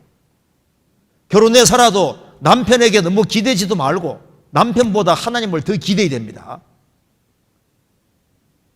누구든지 언제든지 죽을 수 있는 거예요. 우리는 살아계신 하나님만 의지하고 살아야 되는 겁니다. 그래서 생을 살아가는 가운데 누가 내게 잘해주면 좋잖아요. 못해줘도 할 수 없는 거예요. 우리는 전적으로 하나님께 기대고 살아가는 게 지혜로운 겁니다. 사반은 바위 사이에 집을 짓는 것처럼 우리는 만세반석 대신 주님께 딱 의지하고 살아가는 사람입니다. 이 능쿨이 약해도 바위에 달라붙으면 비바람 몰아쳐도 이거 떼낼 수가 없는 거예요. 종이가 아주 가늘고 약하지만요, 판자에 딱 붙으면 떼기 어렵습니다. 인생은 약하지만은 살아계신 하나님께 기대는 사람은 강한 사람이 되는 거예요. 그리고 여기에 임군이 없어대 다 때를 지어 나가는 메뚜기와, 메뚜기는 약하지만은 물이 지으면 엄청난 힘을 발휘합니다. 메뚜기에 대해 공습, 여기 비 많이 오자 왕성한 번식 매일 300평 이상 쑥대밭을 나눈다. 아프리카 때 메뚜기 때 아프리카 내공습, 그러니까 이 메뚜기가 딱 뭉치면은 막 힘을 엄청 발휘하는 거예요. 엄청. 이거 봐요. 메뚜기 때. 이거 봐요. 얘가 차 안에 있습니다. That's crazy. They're grasshoppers. 메뚜기. That's crazy. Why just now? 차에 붙으니까 애가 놀래가지고. 왜 메뚜기? 그리스도인은 약하지만 그리스도인들이 뭉치면 힘을 발휘합니다. 그래서 우리 혼자는 전도하기도 어려워요.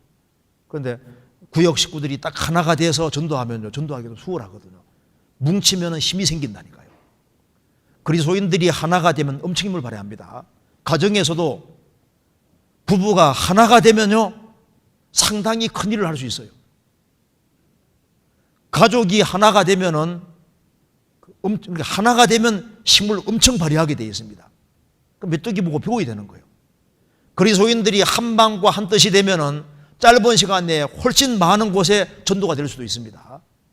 그리고 여기에 뭐라고 말씀하셨냐면, 여기에 손에 잡힐만 하여도 왕궁에 있는 도마뱀이니라. 손에 잡힐만 하여도 도마뱀은 잘 안 잡힙니다. 왕궁에 있어요. 도마뱀 보고 배워야 된다고 말입니다.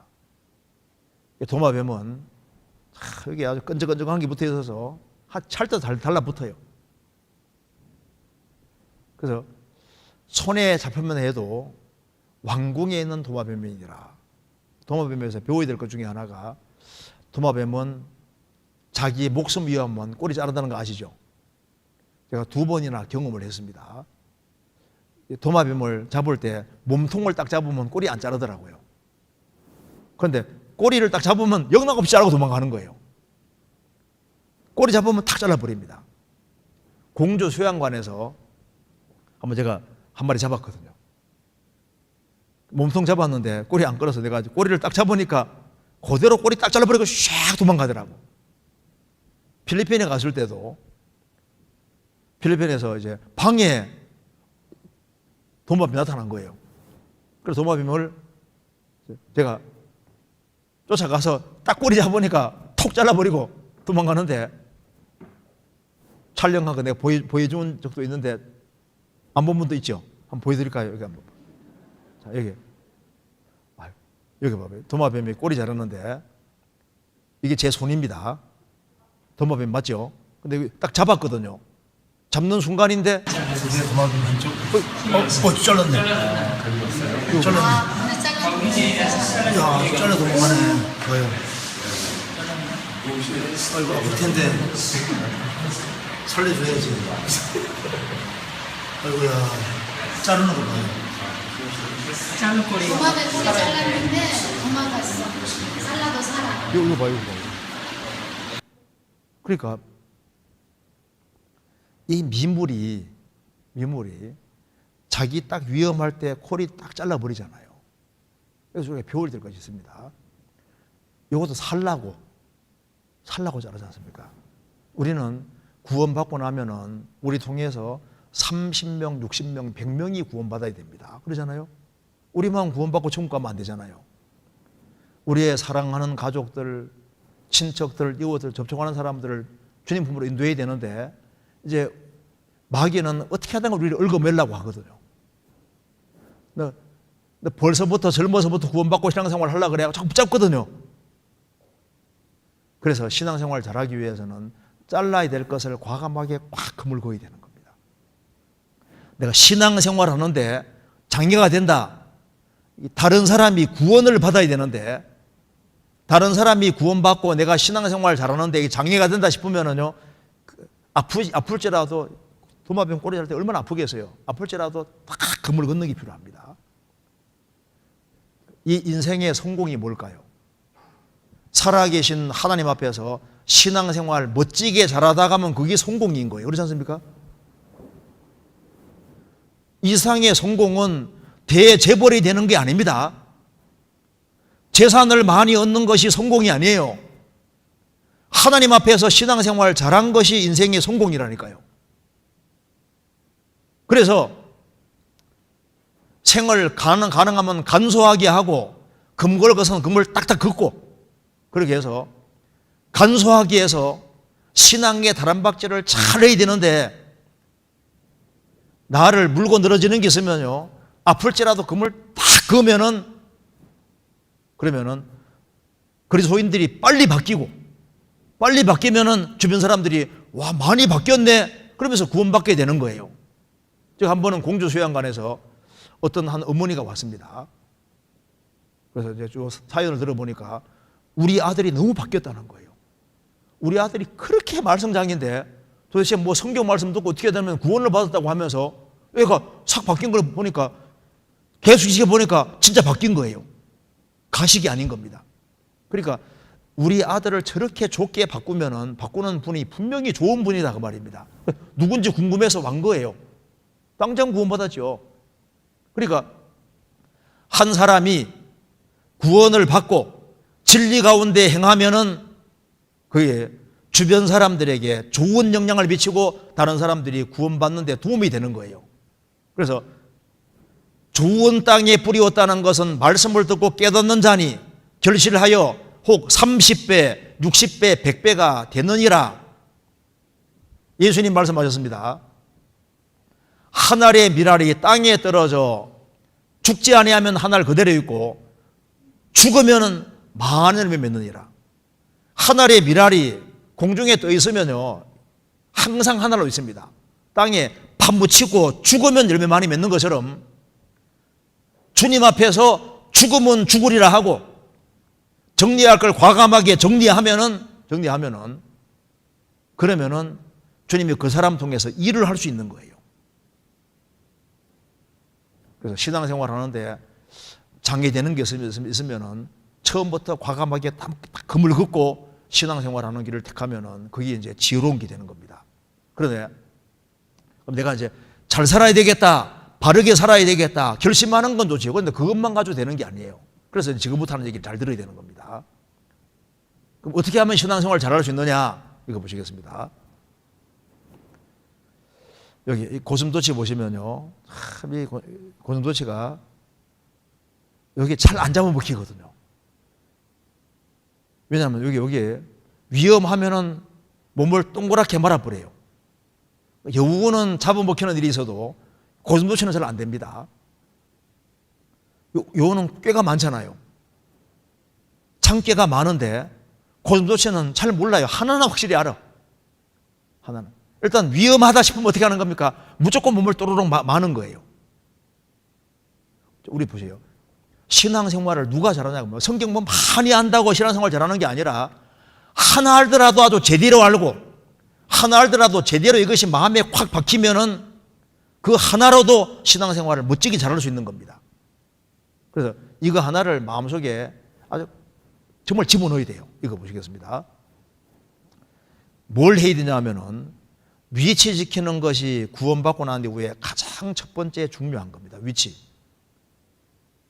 위치는 육신적인 위치와 영적인 위치가 있는데 항상 자기 위치를 알고 육신적인 위치, 영적인 위치를 잘 지키는 게 참 중요한 거예요. 뭐든지 제 위치에 있을 때 제일 아름다운 겁니다. 코는 눈 밑에 있을 때 아름다운 거예요. 코가 눈 위로 올라가면 이상하잖아요. 귀가 여기 붙어 있으면 이상하잖아요. 그러니까 자기 위치에 있는 것이 제일 아름다운 겁니다. 구원받고 난 다음에는 육신의 위치와 영적인 위치를 잘 알고 위치를 잘 지키면은 신앙생활에 저절로 될 수 있는 거예요. 그걸 알아야 되겠습니다. 이거 한번 보시겠습니다. 먼저 육신의 위치부터 보시겠습니다. 고린도전서 7장 16, 17절, 20절 제가 읽겠습니다. 아내 된 자여 내가 남편을 구원할런지 어찌 알 수 있으며 남편 된 자여 내가 내 아내를 구원할런지 어찌 알 수 있으리요. 오직 주께서 각 사람에게 나눠주신 대로 하나님이 각 사람을 부르신 그대로 행하라. 내가 모든 교회에서 이와 같이 명하노라. 각 사람이 부르심을 받은 그 부르심 그대로 지내라. 이제 혹시 이제 신앙생활하는 이제 생을 살아가다가 혹시 아내가 구원받거나 혹은 남편이 구원받게 되면은 상대방이 구원 안 받았으면 집안에 갈등이 생길 수 있습니다. 금슬 좋게 살았는데 남편이나 혹은 아내가 구원받았으면은 구원받은 사람은 마음이 하늘로 향하고 안 받은 사람은 세상으로 향하니까 집안 갈등이 생길 수 있잖아요. 갈등이 심해지면은 갈라서고 싶은 마음이 생길지라도 성경은 말씀했습니다. 이렇게 하라는 겁니다. 아내 된 자여 내가 남편을 구원할는지 어찌 알 수 있으며 남편 된 자여 내가 내 아내를 구원할는지 어찌 알 수 있으리요. 구원받을지 모르니까 오직 주께서 각 사람에게 나눠주신 대로 하나님이 각 사람을 부르신 그대로 행하라. 내가 모든 교회, 일부의 교회가 아니라 모든 교회에서 이와 같이 명하노라.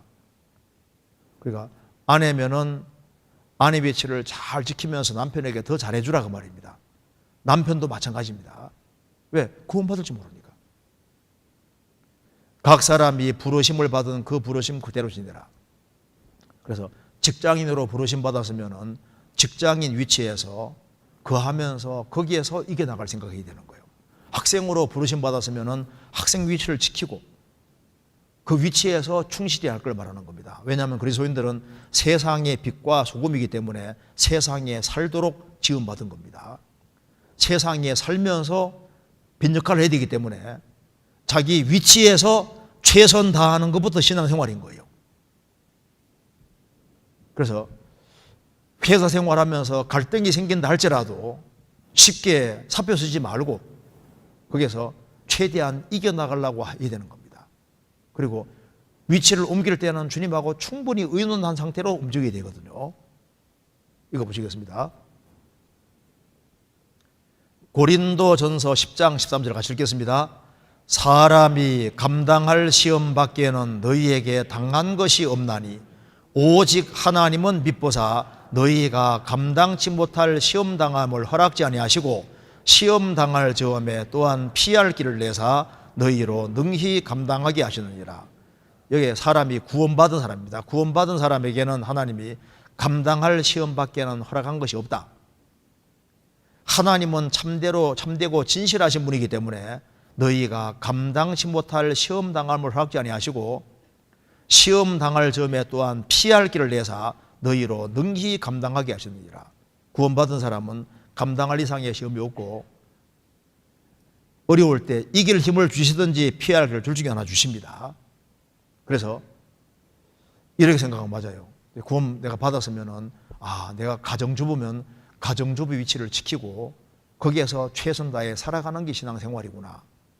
직장인은 직장생활을 충실히 하는 것이 신앙생활이다 그 말입니다.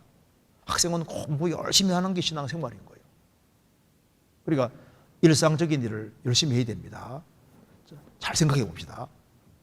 일주일이라는 시간 속에서 우리가 교회 그리스도인들의 모임 안에 교회 안에 들어와 있는 시간은 그렇게 많지 않아요.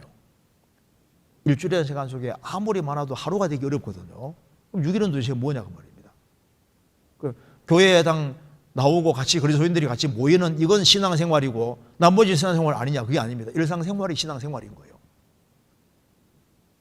일주일 전체가 신앙생활이기 때문에 그러니까 가정주부들이 밥을 정성껏 짓는 것이 그게 신앙생활인 거예요. 농부는 씨를 뿌리고 열심히 가꾸고 그렇게 하는 게 신앙생활입니다. 직장인은 직장생활 충실히 하는 게 신앙생활인 거예요. 학생은 공부 충실히 하는 게 신앙생활입니다. 일상생활이 신앙생활이거든요. 이거 보십니다. 골로새서 3장 23절 24절 같이 읽겠습니다. 무슨 일을 하든지 마음을 다하여 죽게 하듯 하고 사람에게 하듯 하지 말라. 이는 유업의 상을 죽게 받을 줄 알미니 너희는 주 그리스도를 섬기느니라. 그 앞에는 아내들아, 남편들아, 자녀들아, 아비들아 이런 말이 계속 나오는 겁니다. 그러니까 가정생활을 하든지 직장생활을 하든지 무슨 일을 하든지 마음을 다하여 죽게 하듯 하고 사람에게 하듯 하지 마라. 얘는 유업의 상을 죽게 받을 줄 알면 너희는 주 그리스도를 섬기는. 그러니까 가정생활 속에서도 주님을 섬기는 거예요. 직장생활 속에서도 주님을 섬기는 겁니다. 일상생활이 신앙생활인 거예요. 제가 구원받고 처음에 저는 막 교회 생활을 전혀 안 하다가 갑자기 구원을 받았기 때문에요. 구원을 딱 받으니까 얼마나 좋은지요. 그러니까 제가 중학교 1학년 1학기 말에 공부를 정말 해야 되겠다 마음이 들어가더라고요. 우리 어머니가 장사하면서 고생하는 거 보니까 내가 좀 효도라도 해야 되겠다 그런 마음이 들어서 엄마 공부 좀 해야 되겠으니까 책 좀 사달라고. 그래서 이제 책을 창고에서 사와가지고 한 달 내내 방에 앉아서 들방에서 공부를 했습니다. 한 달 내내. 그러니까 한 달간만 공부하니까 그러니까 습관이 딱 생기더라고요. 그때부터 이제 발동이 걸려서 이제 공부에 침이 붙여서 할 때 밥만 먹고 거의 공부했습니다. 이거 습관이 생기니까요. 그래서 화장실 갈 때도 책 가져가고. 이건 우리 집안 식구들도 전부 알 수 있을 겁니다. 할 때 공부를 좀 열심히 하긴 했거든요.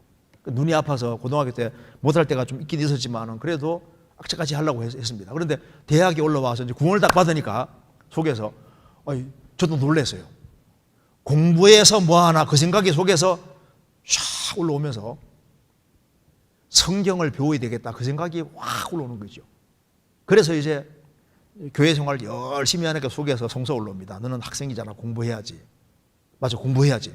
학생이니까. 공부 열심히 하다 보면 속에 성서 올라옵니다. 너는 학생이잖아 공부해. 크리스찬이잖아. 신앙생활 열심히 하다 보면 또 너는 학생이잖아. 공부해야지. 이게 두 개가 마음이 왔다 갔다 해요. 나중에 보니까 두 개를 다 해야 되는 거예요. 어떤 사람은 예수 믿는 핑계대고 자기 일 안 하는데 안 됩니다. 또 자기 일 핑계대고 신앙생활 안 해도 안 되니까 두 개를 다 해야 돼. 그럼 어떻게 해야 되느냐? 더 부지런하면 돼요.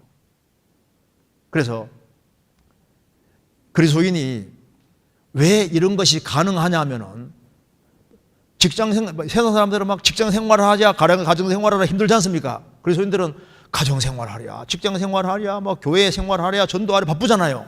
근데 그게 왜 가능하냐면은 이사야 40장에 말한 대로 오직 여호와를 앙망하는 자는 새 힘을 얻으리니 독수리의 날개 치며 올라감 같을 것이요 다른 박질하여도 곤비시 하나 있고 걸어가도 피곤치 아니하리로다. 오직 여호와를 앙망하는 자는 새 힘을 얻으리니, 새 힘이 있습니다. 새 힘이. 그리스도인이 자기 주어진 일을 충실히 하면은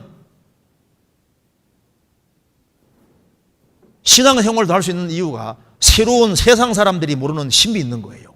이거 보시겠습니다. 잠언 22장 29절 같이 읽겠습니다. 내가 자기 사업에 근실한 사람을 보았느냐? 이러한 사람은 왕 앞에 설 것이요 천한 자 앞에 서지 아니하리라. 내가 자기 사업에 자기 주어진 일에 성실한 사람을 보았느냐? 이러한 사람은 왕 앞에 설 것이요 천한 자 앞에 서지 아니하리라. 그러니까 자기 주어진 일을 충실히 하는 사람 봤느냐? 그 사람 어떻게 되는가 보라 그 말입니다. 그 사람 영광스럽게 될 것을 말씀하신 거예요. 미국의 어느 기숙사에서 대학생들이 같이 모였습니다. 우리 오늘 공부할까 놀러 갈까? 동전으로 결정하자. 좋다.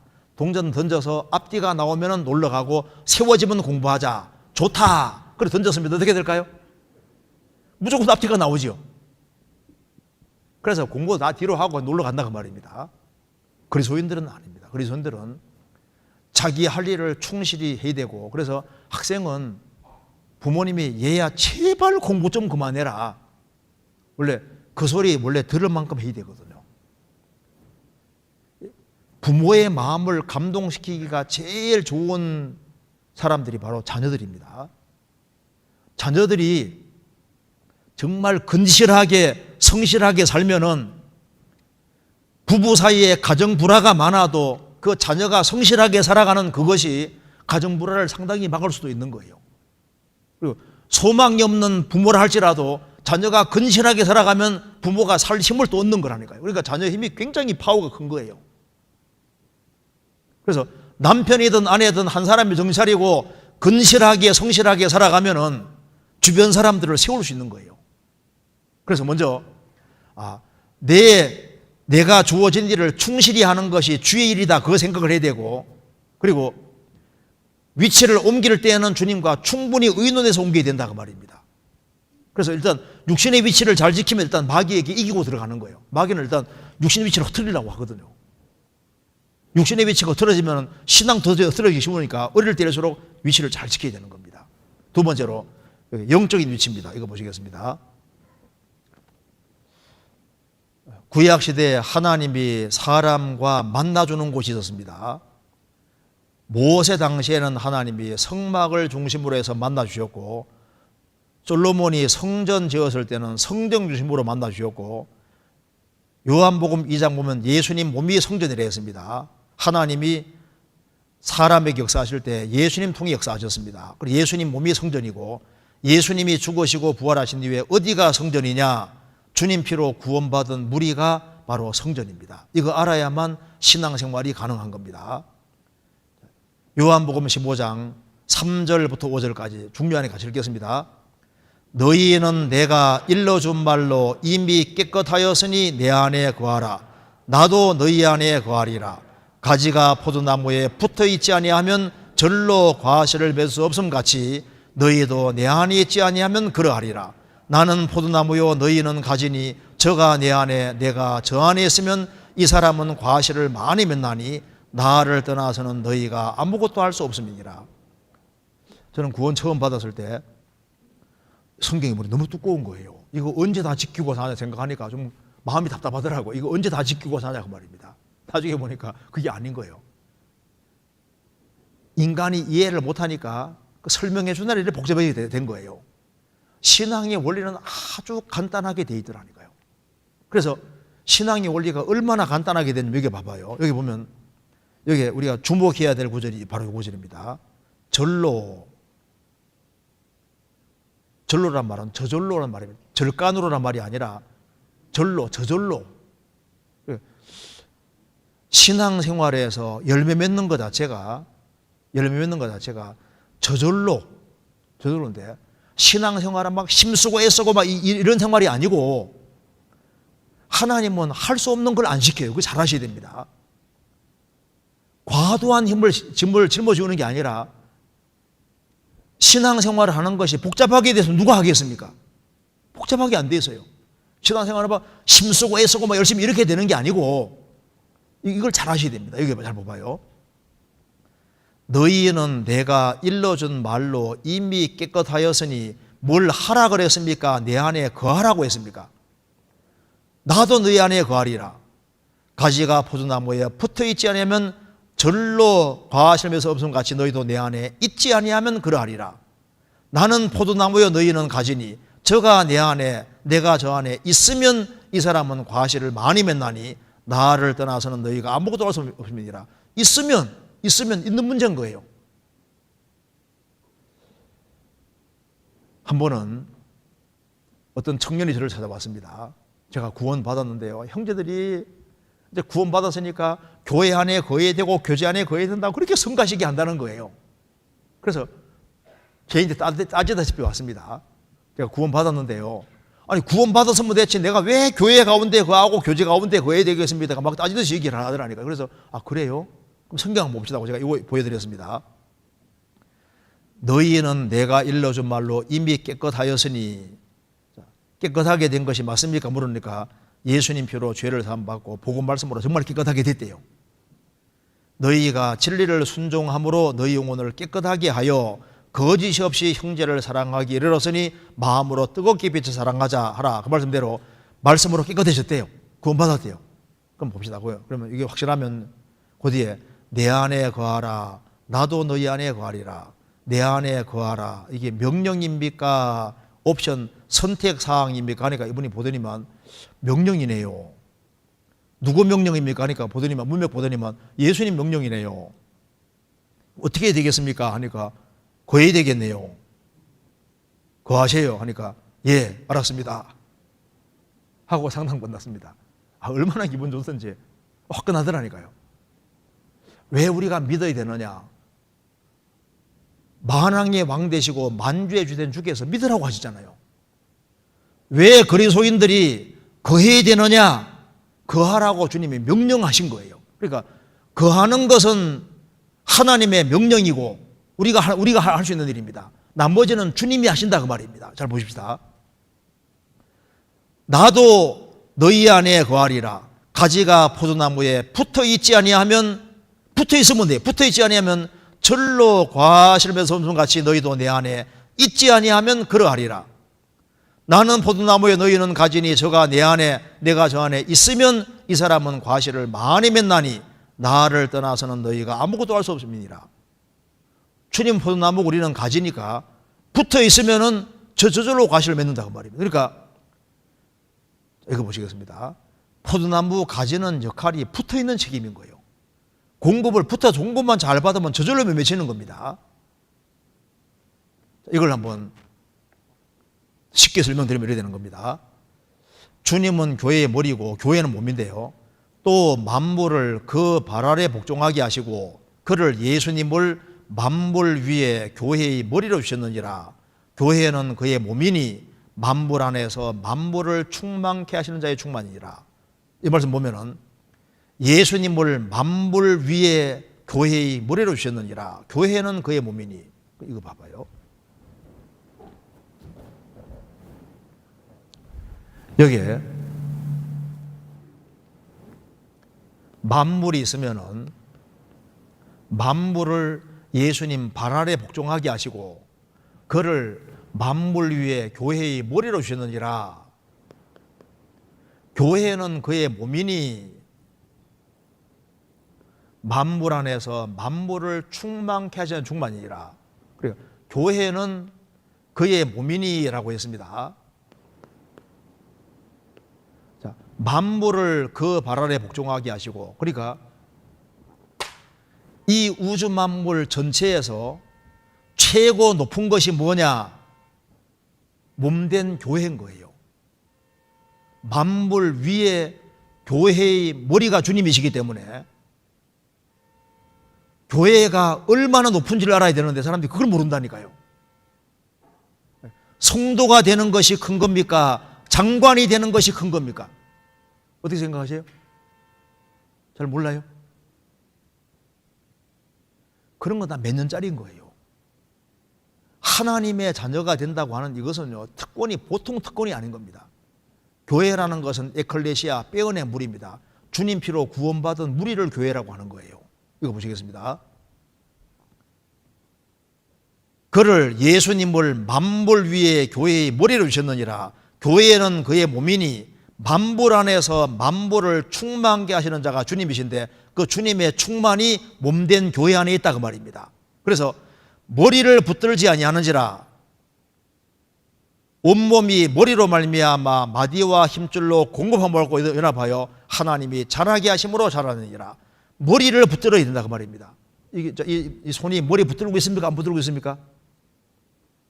이렇게 붙는 게 아니지 않습니까? 지금 몸에 딱 붙어 있으니까 지금 머리 붙잡고 있지 않습니까? 머리 시키는 대로 하잖아요. 그러니까 주님을 머리로 받드는 사람들이 모인 무리 가운데 딱 연결되는 것이 몸에 딱 붙는 겁니다. 그래서 여기 보면은 너희는 그리스도의 몸이요 지체의 각 부분이라. 그리스도인들은 그리스도의 몸이고 지체의 각 부분이라. 그래서 이걸 이제 쉽게 설명드리면은 교회는 에클레시아, 빼어낸 무리입니다. 주님 피로 구원받은 무리를 교회라고 하고 그 구원받은 사람들의 친밀한 사귐을 교제라고 하고 교제하는 무리 가운데 주님이 주인으로 계셔 들어 역사하시기 때문에 이것이 바로 하나님의 성전이고 그래서 구원받은 무리 가운데 주님이 두루 역사하시고 그래서 구원받은 사람이 바뀌어지는 겁니다. 그러니까 쉽게 말하면 이런 겁니다. 포도나무 가지로 붙는 것은 포도나무 가지는 붙어있는 책임이고 공급받는 책임입니다. 붙어서 공급만 잘 받으면 저절로 맺히는 거예요. 바꿔 말하면 주님은 머리고 교회는 몸이니까 그리스도는 지체의 각 부분이니까 구원받은 무리 가운데 몸에 딱 붙는 것이 머리에 붙는 겁니다. 교회는 에클레시아니까 주님 피로 구원받은 무리니까 구원받은 무리 가운데 딱 붙는 것이 가지로 연결되는 거예요. 그래서 참 신기한 것은요, 구원받은 사람들이 모인 무리 가운데 주님이 같이 계시고 역사하시기 때문에 신기하게도 그리스도인들이 같이 모이고 헤어지고 말씀 배우고 모이고 이렇게 하는 사이에 저절로 바뀝니다. 왜 바뀌냐면은 주님이 같이 계셔서 그런 거예요. 따라합시다.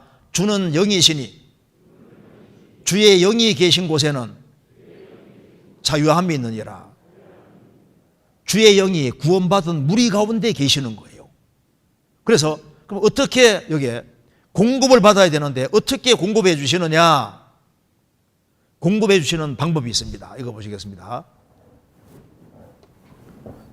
자, 사람 몸은 음식으로 살도록 하나님이 결정하셨기 때문에 음식은 꼭 입으로 먹습니다. 그렇죠? 몸에 입으로 먹는데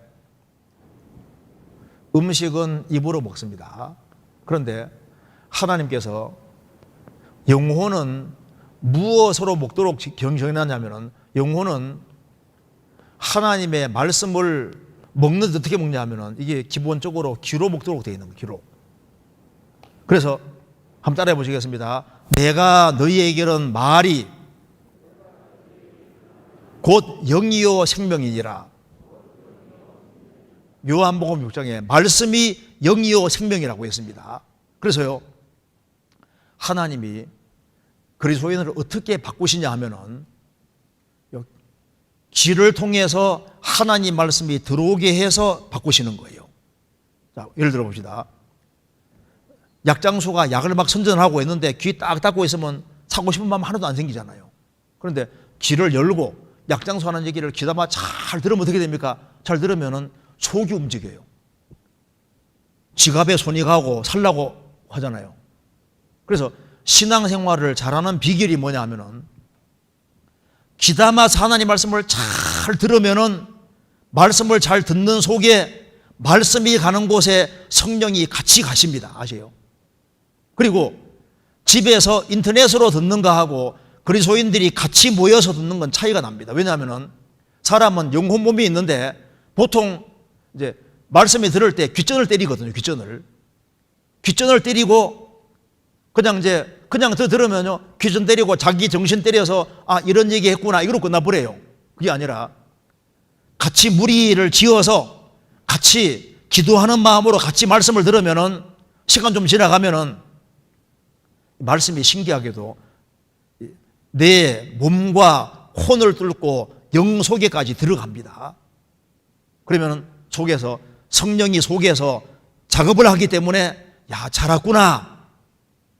그러면서 신기하게도 속에 마음이 풀리면서 힘이 딱 생기면서 잘 살아야 되겠구나 그런 마음이 자기도 모르게 샥 올라오는 거예요. 그러니까 무리를 지어서 같이 말씀을 잘 들을 때 말씀만 가는 것이 아니라 말씀 갈 때 성령이 같이 가시기 때문에 신기하게도 속이 자꾸 바꿔지는 거라니까요.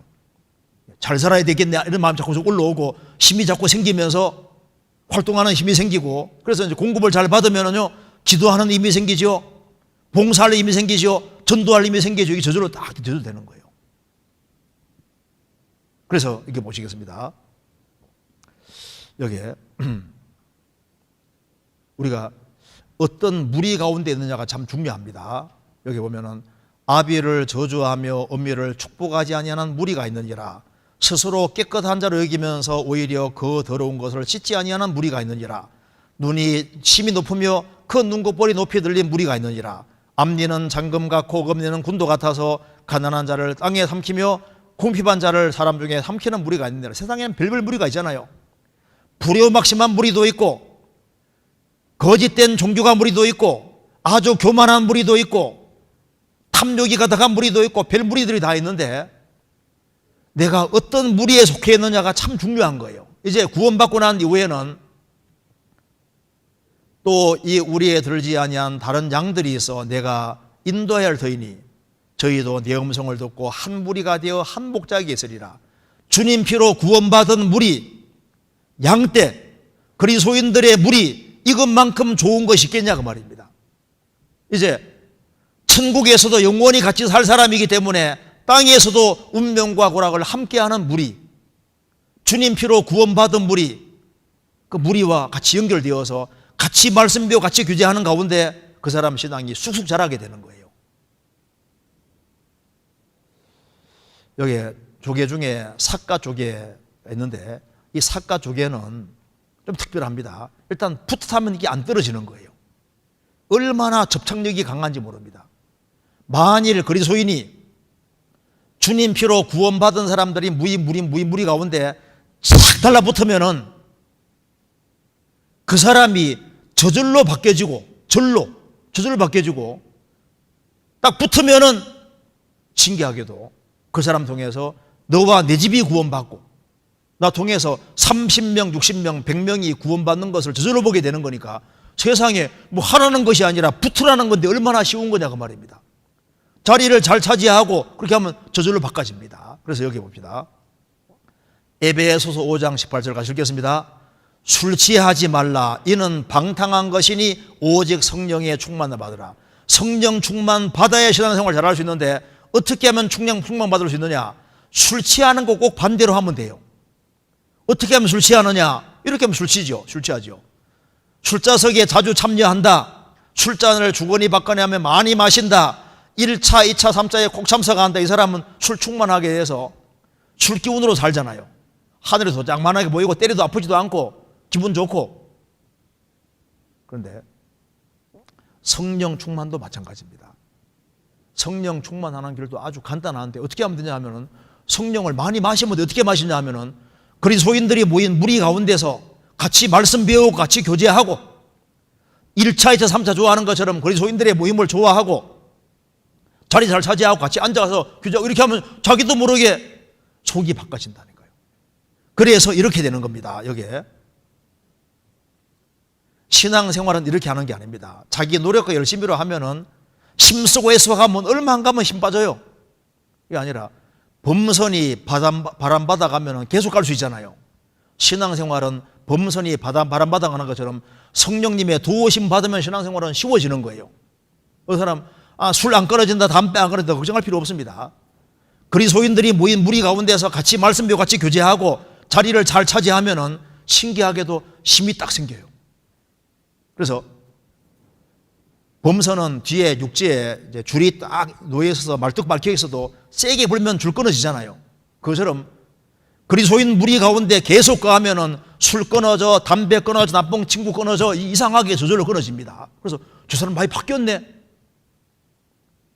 내 힘으로 안 되는 것이 무리 가운데 자리만 잘 차지하면요 신기하게도 바뀌어지게 되어 있습니다. 그러니까 바꿔주는 건 주님 책임이고 붙는 건 내 책임이니까 얼마나 자리를 잘 차지하느냐 그것에 따라서 신앙생활이 바뀌어지게 되어 있으니까 그래서 우리 신앙생활에서 제일 중요한 것이 주일인 거예요.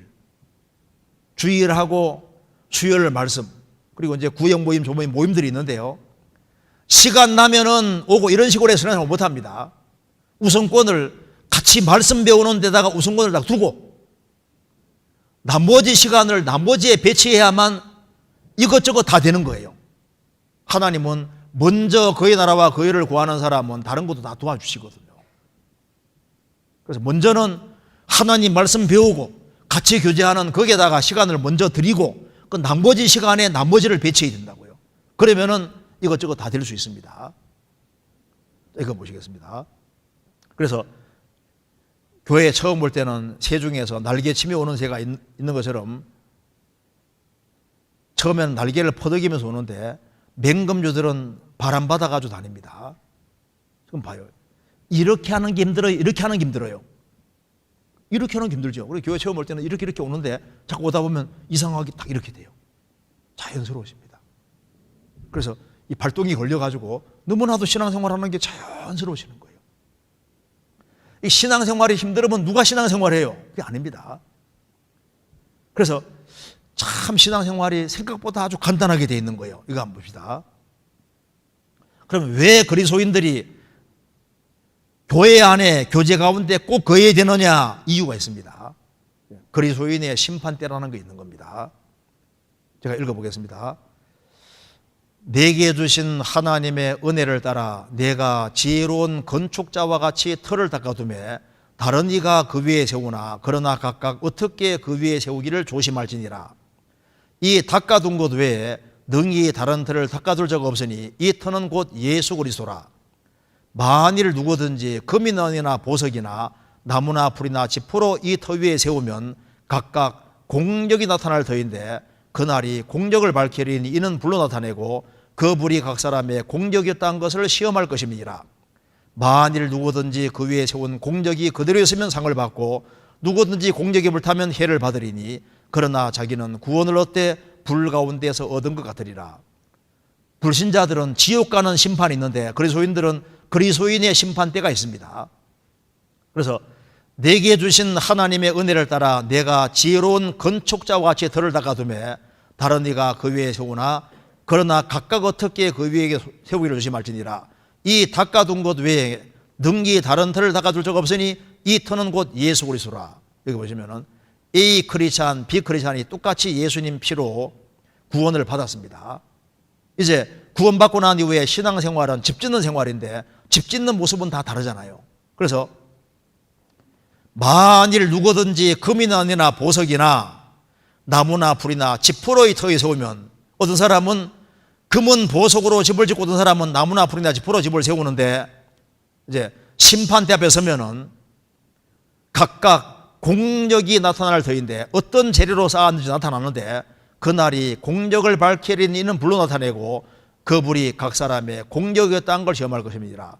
불이 지나가는 자리가 각 사람입니까? 각 사람의 공력입니까? 공력. 이거 봅시다. 불이 지나가는 자리가 그리스도인은 아닙니다. 이거 보시면 이제 A, B 똑같이 주님 피로 구원받았습니다. 그런데 A 크리스찬, B 크리스찬 예수님이 대속하셔서 죄에 대한 대가를 다 지불하셨기 때문에 구원받은 사람에게는 불이 지나가는 게 아니고 구원받은 이후에 신앙생활에 공력에 신앙생활에 불이 지나간다 그 말입니다. 불이 지나가는데 금은 보석은 나무니까 상이 되고 나무나 풀이나 짚은 타버리니까 해를 본다, 손해본다 그 말입니다. 그렇지만 자기는 구원을 얻되 불 가운데 얻은 것 같으리라. 그래서 만일 누구든지 그 위에 세운 공적이 그대로 있으면 상을 받고, 금은 무슨 상 받습니다. 누구든지 공적이 불타면 해를 받으리니 손해본다 그 말입니다. 그러나 자기는 구원을 얻되 불 가운데서 얻은 것 같으리라. 롯이 소돔 고모라 불탈 때 자기가 수고한 것을 다 태워버리고 몸만 빠져나온 것처럼 그 사람 자신에게는 해가 없었지만 수고한 것은 다 불타버렸잖아요. 그래서 A 경우가 아브라함이고 B 경우가 롯인데 롯같이 안 되도록 조심하라 그 말입니다. 구원받고 난 이후에 잘 쌓도록 조심해라.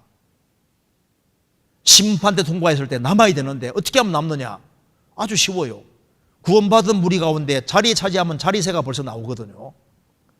구원받은 성도에게 선대하면 그게 상이 된다고 했고, 같이 힘 앞에서 같이 전도하면 같이 상과 영광 받게 되는 거니까 우리가 주 안에서 같이 살면서 희생과 수고하면 그것이 영광과 상이 되는 겁니다.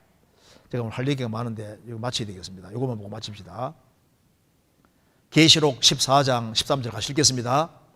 또 내가 들으니 하늘에서 음성이 나서 가로되 기록하라. 자금 이후로 주 안에서 죽는 자들은 복이 있도다 하시매 성령이 가라사대 그러하다. 저희 수고를 거치고 쉬리니 이는 저희 행한 일이 따름이라 하시더라. 주 안에 들어와서 주 안에 살다가 주 안에 죽는 자들은 복이 있는데 성령이 가라사대 그러하다. 저희 수고를 거치고 쉬리니 이는 저희 행한 일이 따름이라. 저희 행한 일이 따름이라. 영어로 보면은 their works follow them. 그들의 행한 일들이 따라간다. 그리스도인들이 천국에 갈 때 지상에 산 것이 천국까지 그대로 따라가는 거예요. 우리가 주 안에서 성경을 같이 배우고 한 무리가 된 거, 자리 차지한 것도 따라가고, 성도를 선대한 것도 저 위에 따라가고, 같이 복음 위해서 같이 희생하고 수고하고 눈물을 흘리고 이것이 다 위에 따라가는 겁니다. 이 세상도 그 정욕도 지나가지만은 주 안에 행한 것은 영원히 남습니다. 그래서 세월이 지나 보면은 구원받기 정말 잘했다. 주 안에 살아가는 거 정말 보람된다. 그리스도 밖에 있는 건 다 없어지지만은 그리스도 안에 행한 것은 영원히 기록되고 기억되고 저것이 위에까지 천국까지 다 따라 올라간다 그 말입니다. 천국 갈 때 우리의 사랑하는 가족들, 우리가 접촉하는 사람들 최대한 많이 저 위에서 만나야 됩니다. 그럼 어떻게 해야 되느냐? 주님 피공로를 믿고 구원받은 무리 가운데 자리를 열심히 차지해보자. 자리 차지하는 거 얼마나 쉬워요. 그럼 바꿔주는 건 주님 바꿔준다고 했으니까 바꿔주는지 보세요. 자리 잘 차지하면 신기하게도 바뀝니다. 주변 사람들이 와 많이 바뀌었네 그걸 깨닫게 될 겁니다. 같이 기도하시겠습니다. 자비로우신 우리 아버지 하나님 감사합니다. 저희들을 주의 보배로운 피로 구원해 주신 것을 감사합니다. 머지않아 주님 앞에 설 때 우리의 사랑하는 가족들, 친척들, 이웃들 많은 사람들을 주님 품으로 인도해서 같이 저 위에 설 수 있도록 도와주옵소서. 이번 집회를 위해서 같이 힘쓰고 수고한 모든 손길들 주의 크신 은혜와 사랑으로 함께해 주옵소서. 우리 구주 예수 그리스도 이름으로 기도하옵나이다. 아멘. 찬송 같이 부르시겠습니다. 은혜 찬송 21장입니다.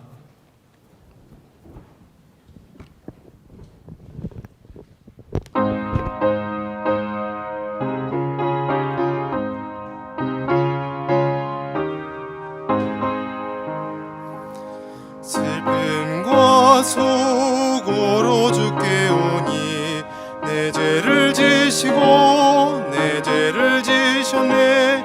그 사랑 내 맘에 기쁨 되니 내 죄를 지셨네. 내 죄를 지시고 내 죄를 지셨네. 항상 기쁨을 주시니 주께서 내 죄를 지시고 내 죄를 지셨네. 내 힘에 지나던 짐과 같은 내 죄를 지시고 내 죄를 지셨네.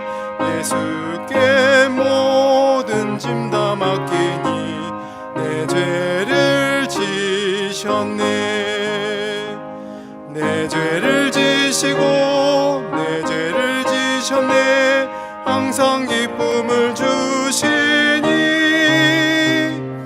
주께서 내 죄를 지시고 내 죄를 지셨네. 내 맘에 두려움 없게 하니 내 죄를 지시고 내 죄를 지셨네. 완전한 평안을 항상 주니 내 죄를 지셨네. 내 죄를 지시고 내 죄를 지셨네. 항상 기쁨을 주시니 주께서 내 죄를 지시고 내 죄를 지셨네. 아무나 예수께 부탁하면 그 죄를 지시고 그 죄를 지셨네. 사랑과 행복을 항상 주고 그 죄를 지셨네. 내 죄를 지시고 내 죄를 지셨네. 항상 기쁨을 주시니 주께서 내 죄를 지시고 내 죄를 지셨네.